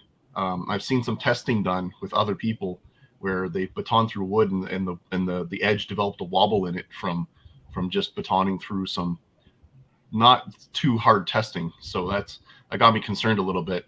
I did a little bit of chopping and batoning with this, and I didn't have any problem with it. But I'm not going through like really heavy, dense wood that's full of knots and things like that. So I guess it depends what you're driving the stuff through. But Yeah. But anyway, I love the thing. It's a gorgeous knife, and if you're I'm not going to recommend buying it if you're not a buck guy, because it's an expensive knife. Yes, But, it is. You know, it's definitely a good conversation piece. And when someone says, "Oh, you like big knives?" Well, here you go. I got a big knife for you. Yeah. I'll let Tom buy it. I'll just look at his. That'll be fine. I'm shocked that Tom doesn't have one. Well, of course, you know, I am in line to inherit that because, you know, once Grandpap decides to put me in his will, then I'll be okay. Yeah, but they go to Junior first, and who knows what he's going to do to him before you get him.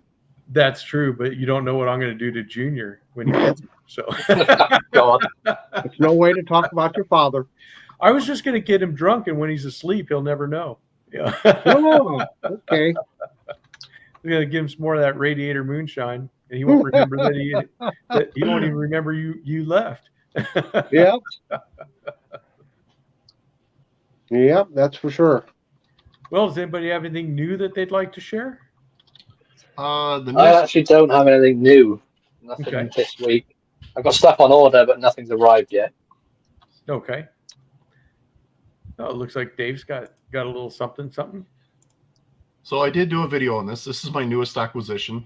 This is the Rough Rider canoe, and I'm absolutely loving this little knife. Yeah. Oh, it's got very stiff pulls on it. It's actually stiffer than my other one. I have a Rough Rider Barlow, and this one is actually stiffer. Yeah, dandy little knife. It's in carbon steel. The micarta handle scales. Yes. The camera's probably not going to show it all that well. I don't know if you guys can see. Yeah, it's not showing it all, but there is blue accents Right. under the scales or underliners, whatever you want to call that. But yeah, I just love the way this knife feels in the hand. It's very, very comfortable. Yes. And you know, I agree with what Slippy said about the canoe pattern when he did his buck canoe video. That's actually kind of what inspired me to get this pattern. I wanted to check it out because it looked like something that would feel very comfortable in the hand. And I like knives. I mean, I like all kinds of knives, you know, but I like knives that have good ergos and feel nice in the hand, especially if you're going to use them, you know. Yeah. So I've been Yeah, carrying. Canoe is definitely one of them. I have have to say that same that's the first canoe I've seen with a small spade blade on it. Spade blade. What? Yeah, isn't that a spade blade? Sure. Sure. I'm not an Rough expert.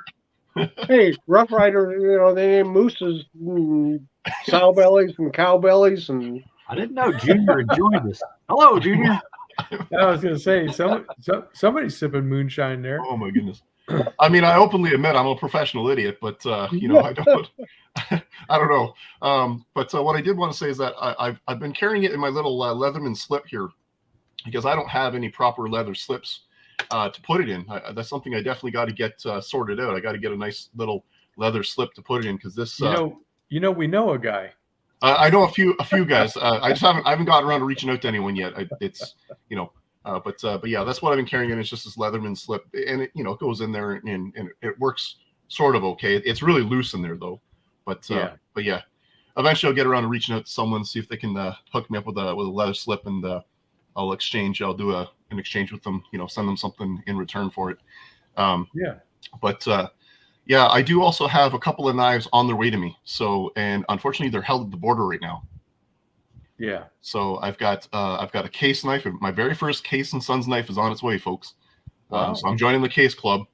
Nice. And all I'm going to say is that the knife design was that I went with what I picture in my mind when I think of a case knife. That's the pattern I picked.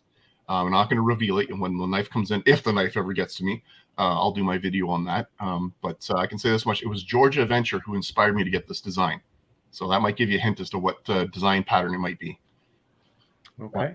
But I also have a marbles knife coming in as well. So I've got a case and I have a marbles. And they're at the border right now, and hopefully CBSA looks the other way and lets it go through. So that was the last email I got from Hero Outdoors saying it's at customs waiting to clear. Did they make any kind of determination on that new law if it was going to affect slip joints or traditional knives versus modern knives? I've been trying to research that, and I can't find any real solid answers on it. It's kind of vague, and I know who was it? I want to say Kevin Cleary did a video. I think it was. That's who I saw his video. Yeah, and he basically made it sound like no folding knives of any kind will get through, and I can't see that being the case because, like, for example, if I go back to this canoe right here, this knife has dedicated half stops. Like there is, I mean, even RoboCop couldn't flick this knife out at this point in time, So I don't know how. Yeah, it sounded like, like I have this this Buck 112. It sounded like if the point of the blade was up, so like if I took it like this and then I can flick it out, which I'm not even able to do it with this, but this one has the aluminum frame, but I can't make it flip open. You know what? Let me grab my 110 here and see. Because if you can, I think I know what you're trying to do. It sounded like if you had just the point exposed like this, and then you could pinch it and then use centrifugal force to open the handle, then it would like that. Yeah, exactly. So that would make that an illegal knife versus a legal knife. As if you could open it like that. And that's ridiculous because nobody opens their knives like that. Exactly. Well, I'm sure there's some people. Junior probably does, but here's the thing, though, is that most people, when you go to open a knife, of course, it's going to be in the closed position. Yeah. So they're already overcoming that initial force, and they're taking the blade out of the frame, and then they're applying extra force to open it to make this definition, according to Kevin Cleary's video. Yeah, and see that makes no sense. That would make that an illegal versus a legal, blade to me, in my mind. Yeah, I agree with you on that completely. And what it feels like to me is it kind of feels like they're using like the Salem witch trial logic on knives. They're setting up extremely unfair tests that no matter pass or fail, you're a witch. Because that's what it's like. It's like they're making a test where the knife is going to fail no matter what. Yes. And that's just ridiculous. Like what's going to be their next stipulation? If it can cut things, it fails. Right. It's stupid, but yeah. So I don't fully know, and I'm not an expert on the CBSA thing. But what I can say this is that people need to understand that the CBSA is not the law in Canada, and they are not going by the criminal code.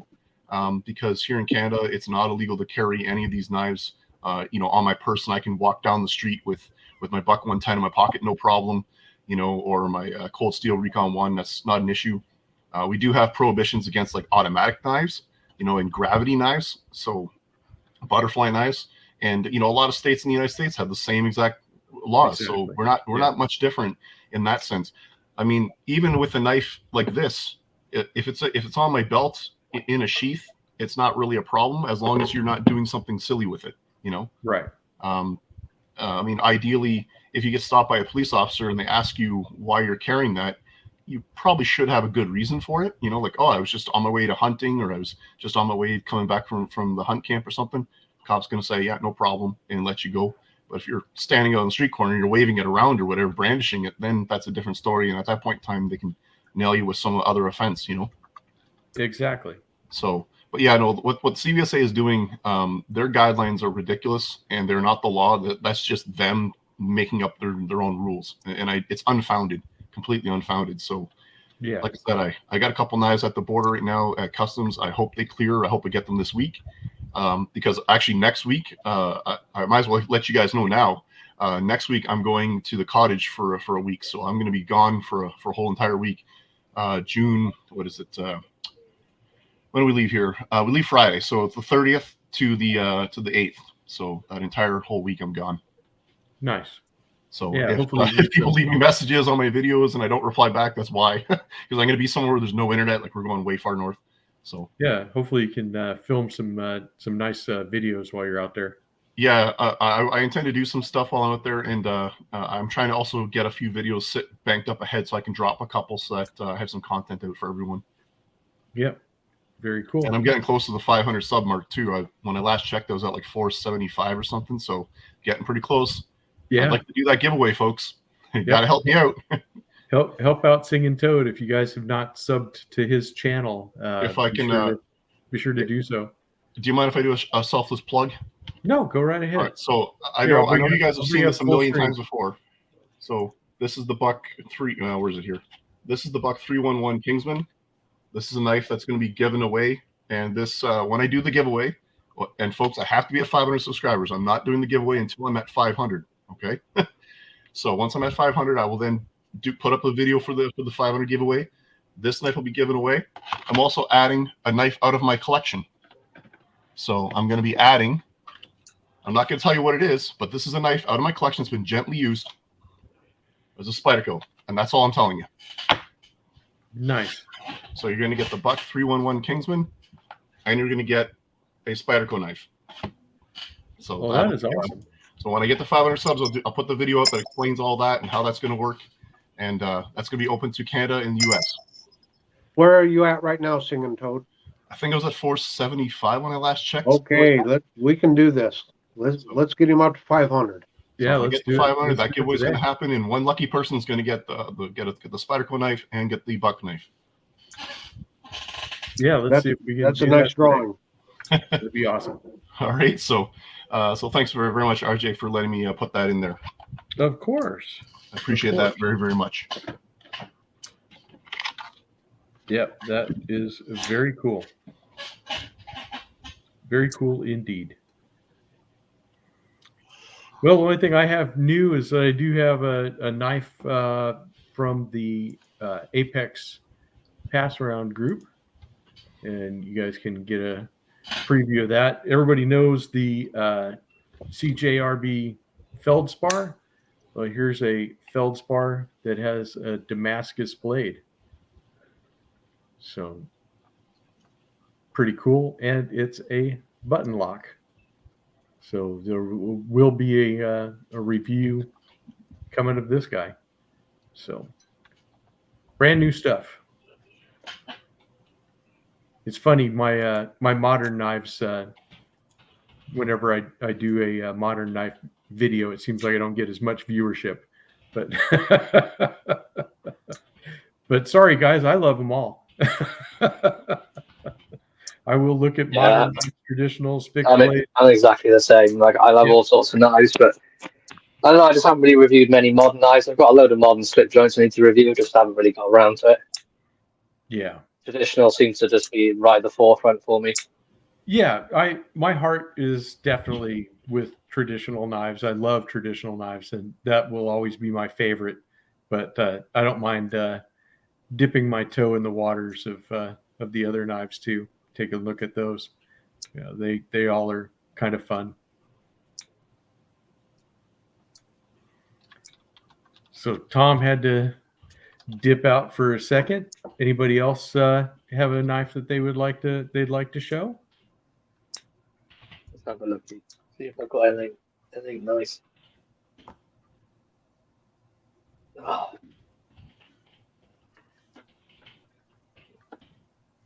Well, here while we wait for that,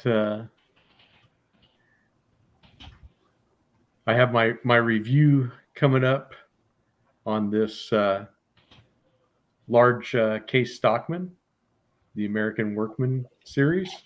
So I will be doing a review of this one as well. And I've been carrying it in this nice little case pouch. So it fits in there really nice and has just a little bit sticking out, enough to grab. And that's perfect for me. I like that because that frame size, the 4 1/8, I find it just easier to throw on my belt rather than in the pocket itself. But I have to carry 2 sets of keys also. So I have a bunch of keys for machines, and then I have my regular car keys and all that other stuff. So it kind of gets bulky in the pocket, when then you go add a big knife. If I didn't have so much keys to carry to begin with, then I'd be all right.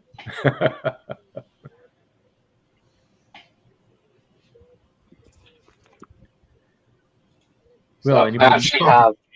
Sorry, I I went actually quiet. have. What's that? Sorry, I went quiet there. I was just trying to respond to some comments. Yeah, no problems. I did have a question for Matt, though. Hmm. How are you with receiving like locking type knives from outside of the UK? Like, for example, say I wanted to send you like a locking knife of some kind. Would that get to you, or would that likely be a problem? It's the same with the border for you as it is for me, really. Okay. You kind of it's kind of just like a lucky dip if it gets to me. How about slip joints? Is that fine? It's just any sort of knife they're a bit weird. Mm. But I've ordered in from abroad and had locking knives and slip joints arrive, but that's come from companies, so I know it's slightly different from them. I'm just curious about how that works, because I've had a couple people reach out to me who's wanted to send me stuff, and vice versa, do trades, and they're in England and stuff like that, and it's like, I just don't know, I would hate to have someone's stuff confiscated, or really. I'd feel so terrible about that. So yeah, but as I mentioned before, though, the luck of the draw really is. It sucks because it should be more open, even if you're going to send like a legal knife to the UK. They'd still be arsy about it. They'd still find some way to say no and confiscate it. But like touch wood, I've been very lucky with knives I've ordered like abroad and stuff that have arrived. Because I'm pretty sure I've seen Patty show some knives that he received from people in the United States. So yeah, Randy's WSG sent me a Camillus like Cub Scout knife. That got to me okay. JW from JW sent me a knife that I wanted to give away. That also got to me okay. But it'd just be that sort of luck that someone wants to do it and then it would just get taken. I think they've both been very, very lucky.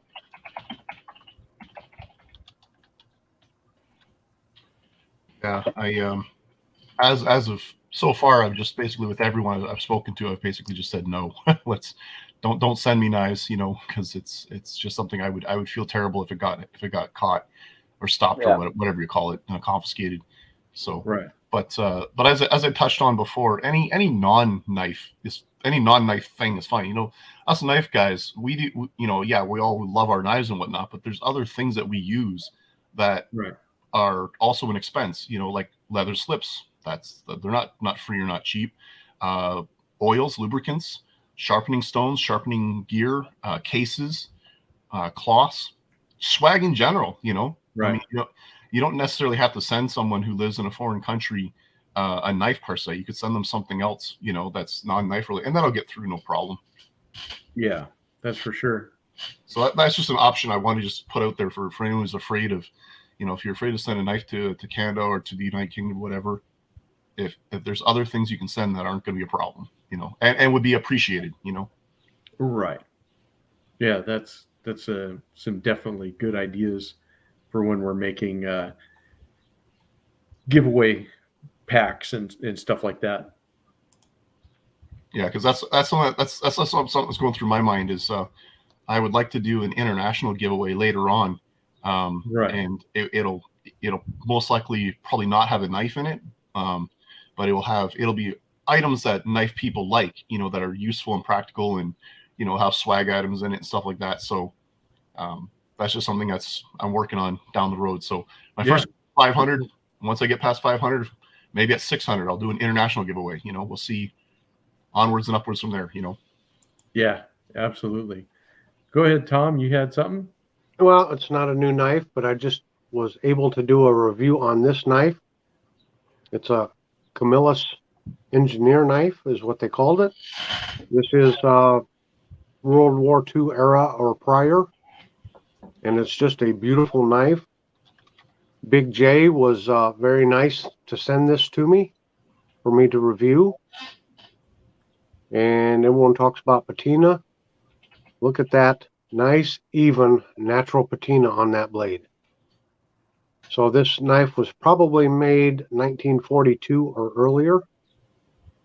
And it's basically a scout or a camp style knife. But they made this for the U.S. military. They made, I don't know, a couple million of them for the Army. And they made a couple million of them for the Navy. And the Navy had a different name for it. I can't remember what it was. They called it something other than the engineer knife. But look at the bone on that. This knife is in excellent condition for its age. And Big J got this at I hope I get this right this time, Big J. He got it at a yard sale, and he took it home and cleaned it up and took it back to the lady that he bought it from, offered to give it back to her. It was her father's knife. Her father was a Army veteran, and she said, no, I think it's in the right hands. So I just wanted to say thanks, Big J, for sending this to me and giving me the chance to review this knife. And it was my latest Wayback Wednesday video. If anyone's interested in seeing a full review of it. Yeah, that is a very cool knife. It is. It's awesome. Yeah. I have my old Camillus electrician's knife, and I believe that the main blade is the same exact shape as that spear point that you have on that one. I think it's the same exact blade profile. It probably is, yeah. Yeah. But this good old TL29 style. And I did want to talk about these a little bit. Do you guys agree kind of with Tobias and his when he did the hardware store knives video, when he said that the new utility blade knives that we have now, that those will be future collectibles, kind of like how a TL29 was always sold as just a user knife and one that was in a hardware store everywhere, but now everything's kind of gone to the utility knives. And do you think people will collect those in the future? According to Patty, no. Patty's not here though. Yeah, but he was so out of sorts when I even talked about that Stanley knife. Really? He Well, hates it. Remember my Stanley in and out? Oh, yeah. blade knife? yeah. Yeah, he didn't like that. That's another knife. Oh, he was having a hissy fit. Well, I just wondered. I'll put it this way, RJ. Out here in the Midwest, anyway, you got people that have tool collections, Right. and they're Yeah. and they were just old innocuous tools. There were certain Right. tools that just came with the Model A, and certain tools, they're just tools. I mean, Right. I'll bet you there's somebody out there somewhere that collects pliers. Yeah. Farmers always have a pair of pliers on their hip. I'll bet you there's someone out there that is trying to find all the different kinds of pliers and stuff. Oh yeah, for sure. So I think anything is collectible at some point. I just wonder if 25, 30 years down the road, if YouTube still exists, somebody will be laying out their Stanley Fat Max collection of utility blade knives, and my grandpa had this one. Yeah. Well, I think everything becomes collectible at some point in time. Like there are cars that people thought were junk, and because so many of them were made and no one thought to collect them, and now there's very few examples of them around, so they're worth crazy money. That's true, but I haven't seen anybody showing off their collection of Yugos. Well, if you got a really good one, they can be worth some money. I remember Doug DeMiro on YouTube did a video of a Yugo not too long ago, and if you've got one that's in good condition, that's the thing though. It's finding one in good condition, because most people thought those cars were junk and didn't take care of them, right? So yeah, it's that kind of thing. So if someone has a utility knife that's in mint condition because for whatever reason they never took it out of the package and it sat in a drawer somewhere, it could be worth money someday down the road. You never know. That's true. One thing I wanted to touch upon, if I can, is a subject that John talked about yesterday in the video there. Well, it wasn't actually in the video. It was just when we were talking after the show kind of thing. But people bashing on budget blade steels. I kind of wanted to get you guys' opinion on that while I have you here. Sure. So, my basic opinion about any type of budget blade steel is, I've gone full circle. I went through a period of time where I used to collect, cheap knives that were garage sale and junk sale type knives. I didn't care where they're made or what they're made from. I just liked the way they looked because I thought they looked cool. And I didn't care if it was stamped Pakistan on the side of the blade or nothing. Then as time went on and I became more educated, I started collecting, knives and higher blade steels and from, only from certain countries. And I would avoid other countries because those were the bad countries that you don't buy knives from because that was the popular opinion. And, so I kind of fell into that knife snob category for a little while. And then, as time went on again, I kind of took a step back and it's like, now I'm back to just collecting knives because they look cool. And I don't really care where they're made or what they're made from, So to me, I'm not bothered by the material so much. What matters to me is just the quality control overall and the price of the knife. So if they're asking crazy money for an inexpensive blade steel, then I kind of scratch my head and go, yeah, I don't think so. But if their price aligns with what the materials are and the overall quality workmanship, then I'm perfectly fine with that.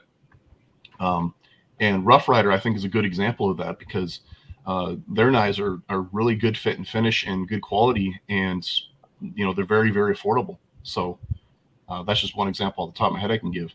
But there are many brands out there that are working with budget materials, and they're doing excellent job.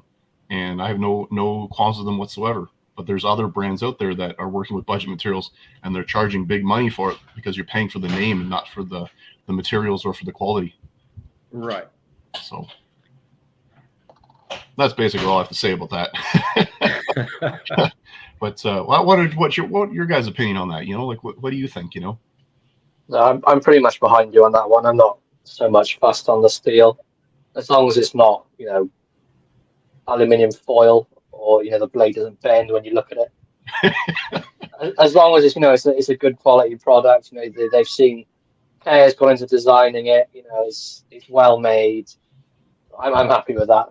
It's similar sort of thing really with I know I was saying before, like no one likes the RT bolster on the Rough Rider, but I'm prepared to look past it if the product's good. Similar way I really feel about the steel of a knife. Like if the overall product and the way they've delivered it is excellent, the steel doesn't really matter to me. That's pretty much my standpoint on it. As long as the product's good, the steel's, it's like a secondary thing to me, really. As long as it's made well, it's a good quality, I'm happy with that. 100%. I'm with you on that, 100%. Right. Well, I still go with my dad and my grandpa carried a basic slip joint knife, probably some version of 440 from an imperial knife or a colonial knife or something like that. They were farmers. They did hard use. It wasn't just, opening up, cutting tape on cardboard boxes. They, cut twine, open feed bags, everything they needed to cut with, they used their pocket knife with. Somehow they made it through life without Magna Cut, and they made it through life, without a $300 knife. So I think, in a way, we have the luxury of being picky, I guess is what I think. We have so many choices out there now. For just a general, everyday, all-purpose knife, a 440 or a 420 steel, AUS-8, something like that, it's going to get you through your day. Now, if you are in a specific trade, let's just say if you're a meat cutter, yeah, you're going to look at the quality of the steel on your cleaver and on your fillet knives and boning knives. You're going to pay, special attention, but you're using that for a specific purpose. But, just in general, I try not to worry about too much about the blade steel, because usually your cheaper blade steel is on a cheaper knife. And as my dad said, we just wear them out, throw them away, and bought another one because they were cheap. So Yeah, that's my thoughts. I think that's very true. I think one of the nice things about being a knife collector today or a knife user today is that steel manufacturers are trying to, come up with things like Magna Cut and Maximet and all these other high-end steels. I think that's, really cool that they're able to work with the metallurgy and try to formulate what would be, the perfect blade steel. And I think that's something that, can be achieved, but they're all going for specific purposes, whether that's, being rust resistant or having a high number of cuts before it has to be resharpened, and things of that nature. So it's kind of cool that they're making that. But then at the same time, I'm like with Tom, if I have a knife if it's a well-constructed knife and it's, 1095 or 1065 carbon, or if it's 440 stainless, A, B, and C, those are all perfectly acceptable to me. I know some people have said stuff about, 5CR and 3CR, and those are just, variations on a theme. But it just kind of depends on what you're looking for in a knife. For me, it really comes down to, in a stainless blade is one that I don't have to worry about it developing a patina. And, with the carbon steel blades, then I want a patina. So, it just kind of depends on how much you want those features to me versus the other. And like when I go to buy a case knife, if the case knife has the covers I want and I can have it in stainless or carbon, I'll probably choose carbon. But if I can only get it in stainless, then, that's fine. I'll choose it in stainless. Yeah, but it's not going to stop you buying the knife, is it? Like if it's one way or the other. It's not going to make me stop buying the knife is, basically what I'm getting at. So, yeah, I like it. I don't have anything that's in a lot of the, super steels. I mean, this buck here in the S30V, this is probably my highest end steel that I have. But I don't have anything else that's like a S35 or S45. I don't have anything that's Maximet or Magna Cut. I'd like to eventually get a knife that has those steels and see what they're like, but I've never been one that is going to look down and say, oh, I'm not even going to touch that because it's 440A. So I'm not even going to have that knife. Yeah, and that's my attitude. And I'm not gonna lie. There was a period of my life where I was a knife snob, and I had that exact attitude. Oh, I'm not gonna buy that knife because it's made of some inferior steel. But now I've kind of looked beyond that, and what I look at more than anything is that I can buy 6 Rough Rider knives for the price of 1 knife in Magna Cut. Right. I mean, I was saying to the guys yesterday there in the video. That here in Canada, I can't find a knife made in Magna Cut for under $300, and I've been looking. I've been trying to find a Magna Cut knife because I like to collect steels just for my own education. I don't like to form opinions based upon riding the coattails of someone else, just regurgitating what I saw some other YouTubers say. I like to get the knife in my hand and use it and sharpen it and know what it's like to sharpen and know what it's like to actually use and see how well it holds an edge before I open my mouth and start just spewing ignorance out, because there's a lot of that going around, and I try not to contribute to that. So, if I have no experience with a particular brand of knife or particular type of knife or steel, I don't like to talk about it, because I don't think that's right, So for me, collecting these exotic blade steels is just because I want to educate myself. But when I also look at the price of them, I go, yikes. I mean, like, and I have to buy all my stuff out of my own pocket. Like I'm not getting sponsorships or anything like that. I mean, I wouldn't mind it, but yeah, exactly. I'm not, I don't have the budget to go out and buy, the latest and greatest whatever CPM decides to make that particular week. You know, 'cause Right. Yeah, I'm with you on that as well. I bought a Jack Wolf knife just to experience the S90V on it. Do I need that? No. Am I still going to buy Rough Rise with 448? Yes. Well, Jack Wolf knife's on my list of knives. I've got a list here of knives I want to get, and Jack Wolf's is on the list. They're gorgeous knives. And that one that Patty showed, what is it, the gun? I think it's a gun stock with, and it's the front flipper. Yeah, the gunslinger. Oh, Yeah, the gunslinger. Thank you. Yeah, that's a slick knife. And I think I saw a big red EDC. I think it was him who showed. He's got a slightly different one. That's I think it's like a different colored handle, and it was gorgeous too.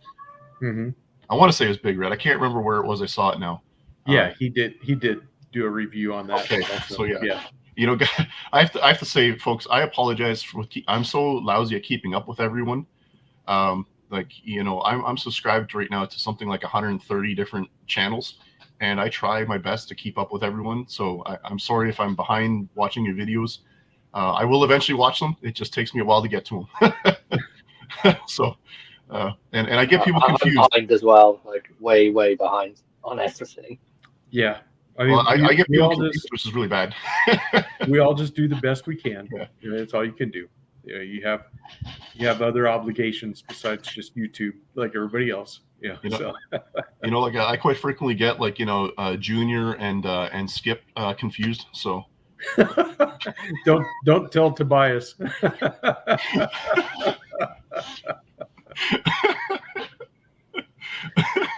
Oh, Junior's gonna take it out on you for sure now.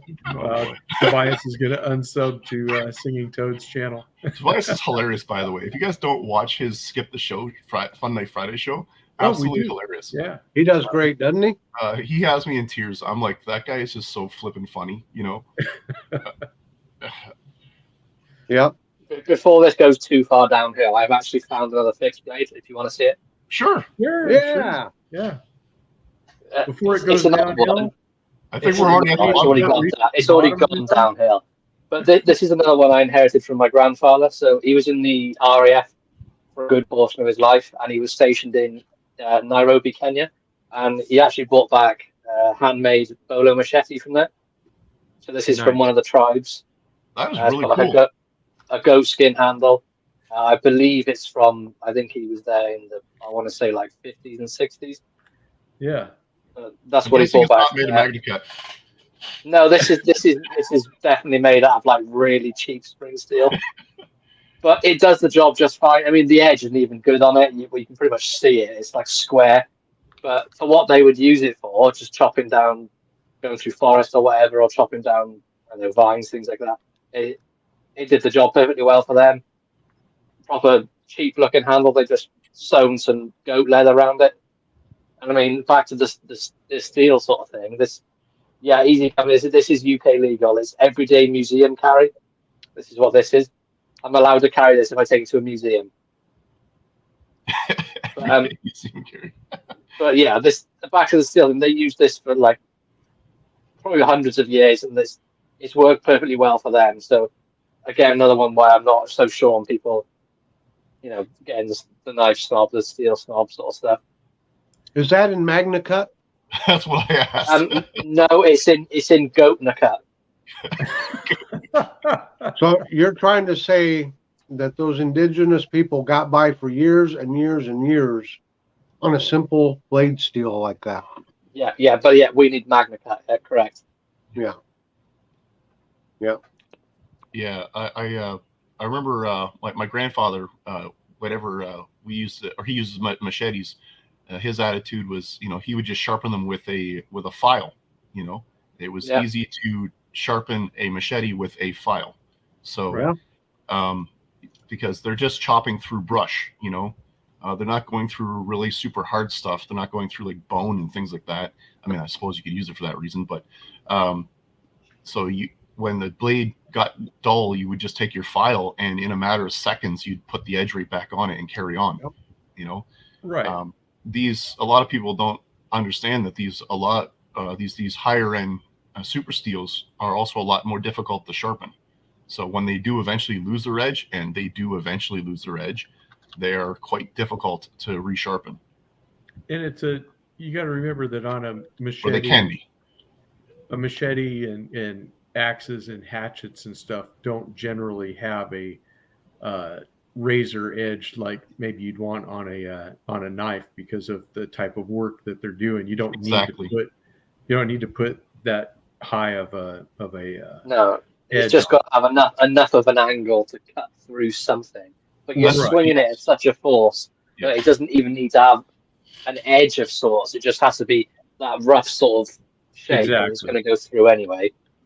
Exactly. It's funny you mention that because I just saw a video on Shadiversity where they tested some samurai katanas, and they did some bottle cutting tests and some pool noodle cutting tests, and then they dulled the blades up by chopping them through wood and stuff like that. Then they went back to cutting through the bottles and the pool noodles, and they sliced right through like there was no difference.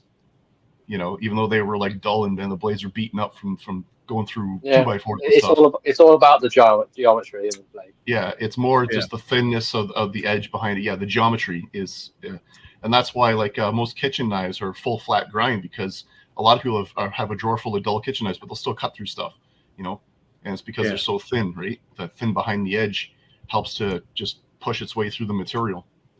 And blades like Open L, my Open L is like a super slicer knife. It's like a pocket razor blade, you know. Even when it starts to dull up a little bit, it still cuts like crazy because it's so thin, you know. Yeah, those are excellent slicers. That's for sure. I use mine in the kitchen all the time. You know, Well, yeah, because they're dandy little paring knives, you know. absolutely. Absolutely. It's great for tossing in your camping gear, you know. They Yeah. come in both carbon steel and stainless steel, so both people, you know, for those in the carbon camp who like their teener, you can get the carbon versions. Mm-hmm.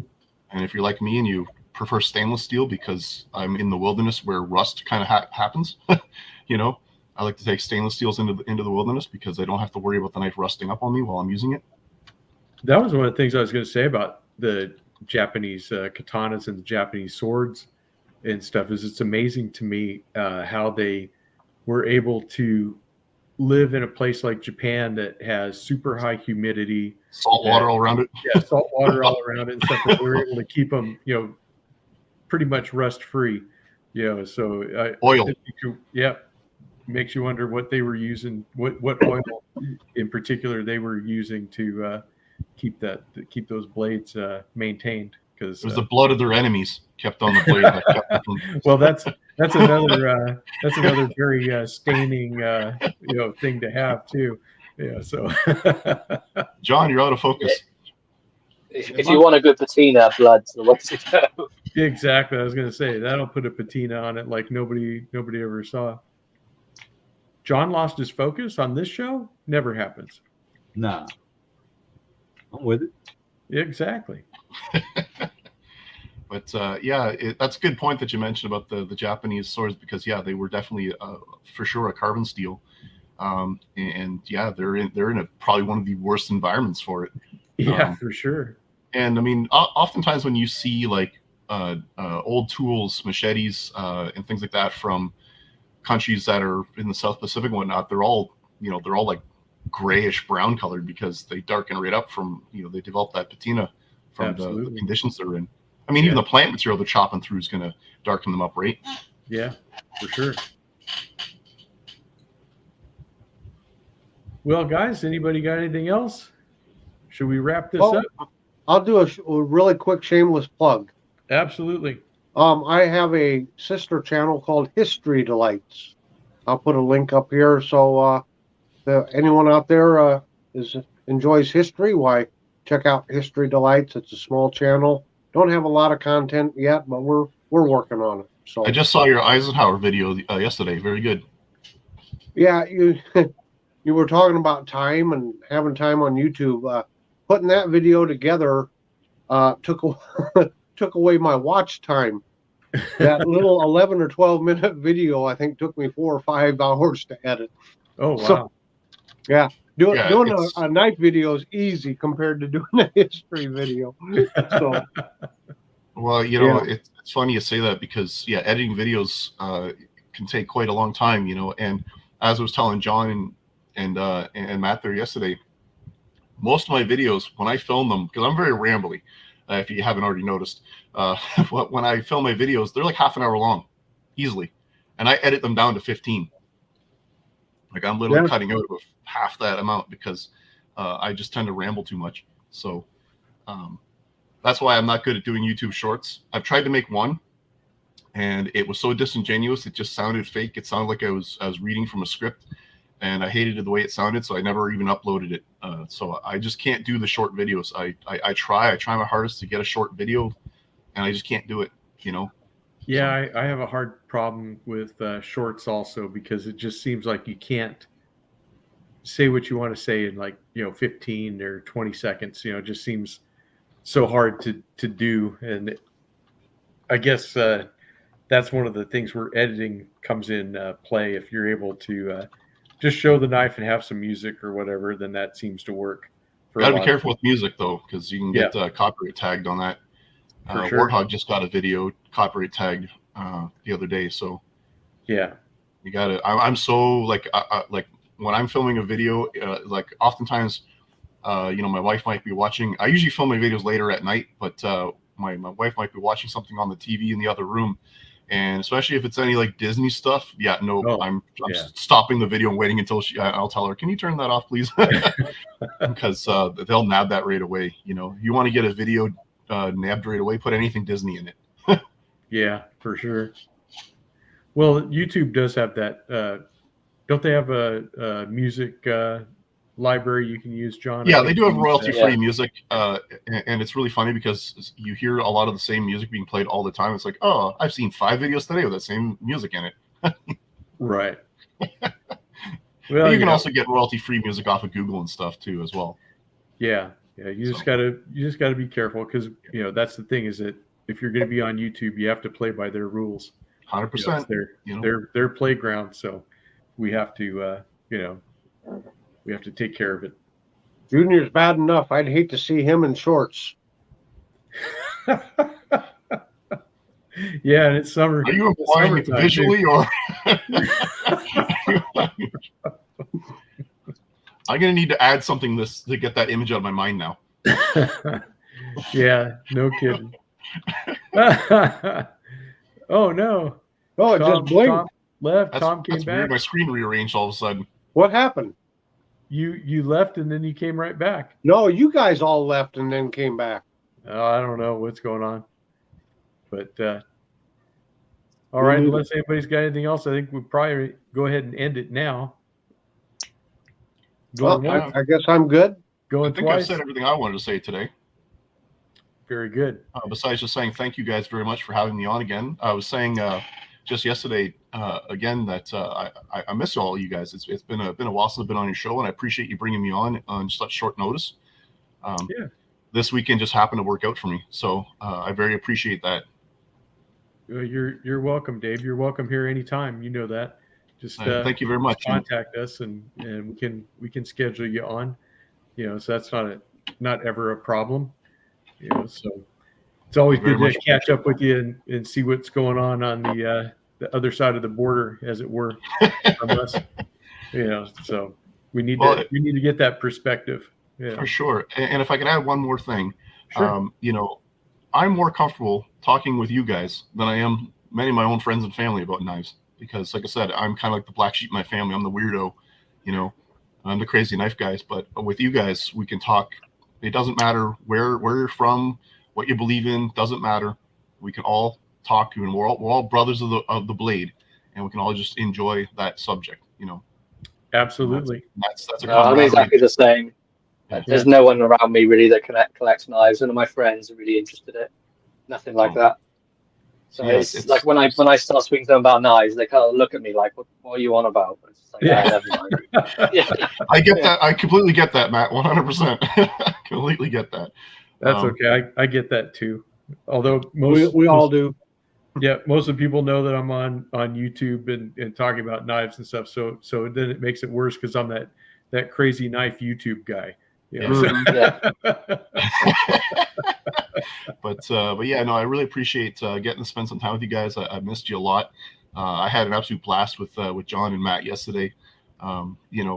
The video that John put up was only like 26 minutes long, but we actually talked for quite much longer after that. I'm actually glad he didn't include that. We kind of went not so politically friendly in the rest of the video, but it's just fun to be able to talk with you guys, and I appreciate your camaraderie and your fellowship, and as well as everyone in the comments. I just want to say to everyone in the comments, I appreciate each and every one of you. You know, I love talking with you guys, communicating, reading your comments, the support. This community is absolutely awesome, folks, and I absolutely love you guys. So thanks very much. I think we have probably the best group audience among all of our channels, and the guys that actually participate in the commentary. I know that there's more people that watch it than just the people that are in the talk box, but we really do enjoy interacting with you guys, and we love reading your comments and stuff. It means a lot to all of us that you guys are there and that you want to spend some time with us, because it's your show as much as it's our show. So we do take comments. As you see, we'll change directions based on questions and comments that you guys have and stuff. So it makes it a lot of fun. And even if you want to leave suggestions for the Sunday show on any of our channels, we'll take suggestions and stuff for topics and what you guys want to talk about. So that always makes it fun, because we like to tailor stuff to your tastes as well as ours. So let us know if there's anything that we can do. 100%. Interaction with your audience is very, very important. I try my hardest to reply to every comment that I get. Especially if they're asking a question. I like to respond to absolutely everyone, and I appreciate the feedback that I get. I've had a lot of help from people, a lot of good help, people who are genuinely trying to help me.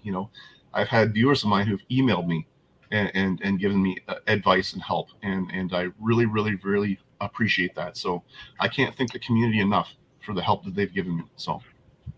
Yep, I completely agree. And obviously, you guys, you're on the panel today. You guys have been a huge help. So, Well, it's good to see you again, Singing Toad. Appreciate that very much. It is. BK, Slippy, RJ, great show. Yep. Really nice to have you on yesterday. Really appreciated you coming. We did have a really good conversation, and it went on for so long. Yeah, it was great though. Just a very small taste of all the behind the scenes. Yeah. It's gonna stay that way. Yeah. Yeah, no, that was so much better fun. for all of us. Yes. And I would have had to beat Mr. Sawyer over here probably another 500 times. if not more. Yeah, I try my best. I try my best not to not use any profanity or anything like that.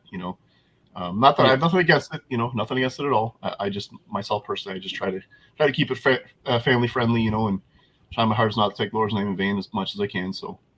Absolutely, because we got to remember that kids do watch this. So.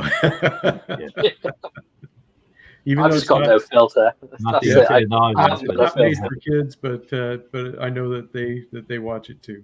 Yeah. So that's okay. I mean, that's why I make Junior stay out in the garage during the show. Probably best. Oh man, you guys are too much. All right, so guys. We'll go ahead and wrap it up. One here. last little comment here. We had sir. Fred Nell say that he's from South Africa, so we've got a wide reach here. Oh wow, South Africa. That's great.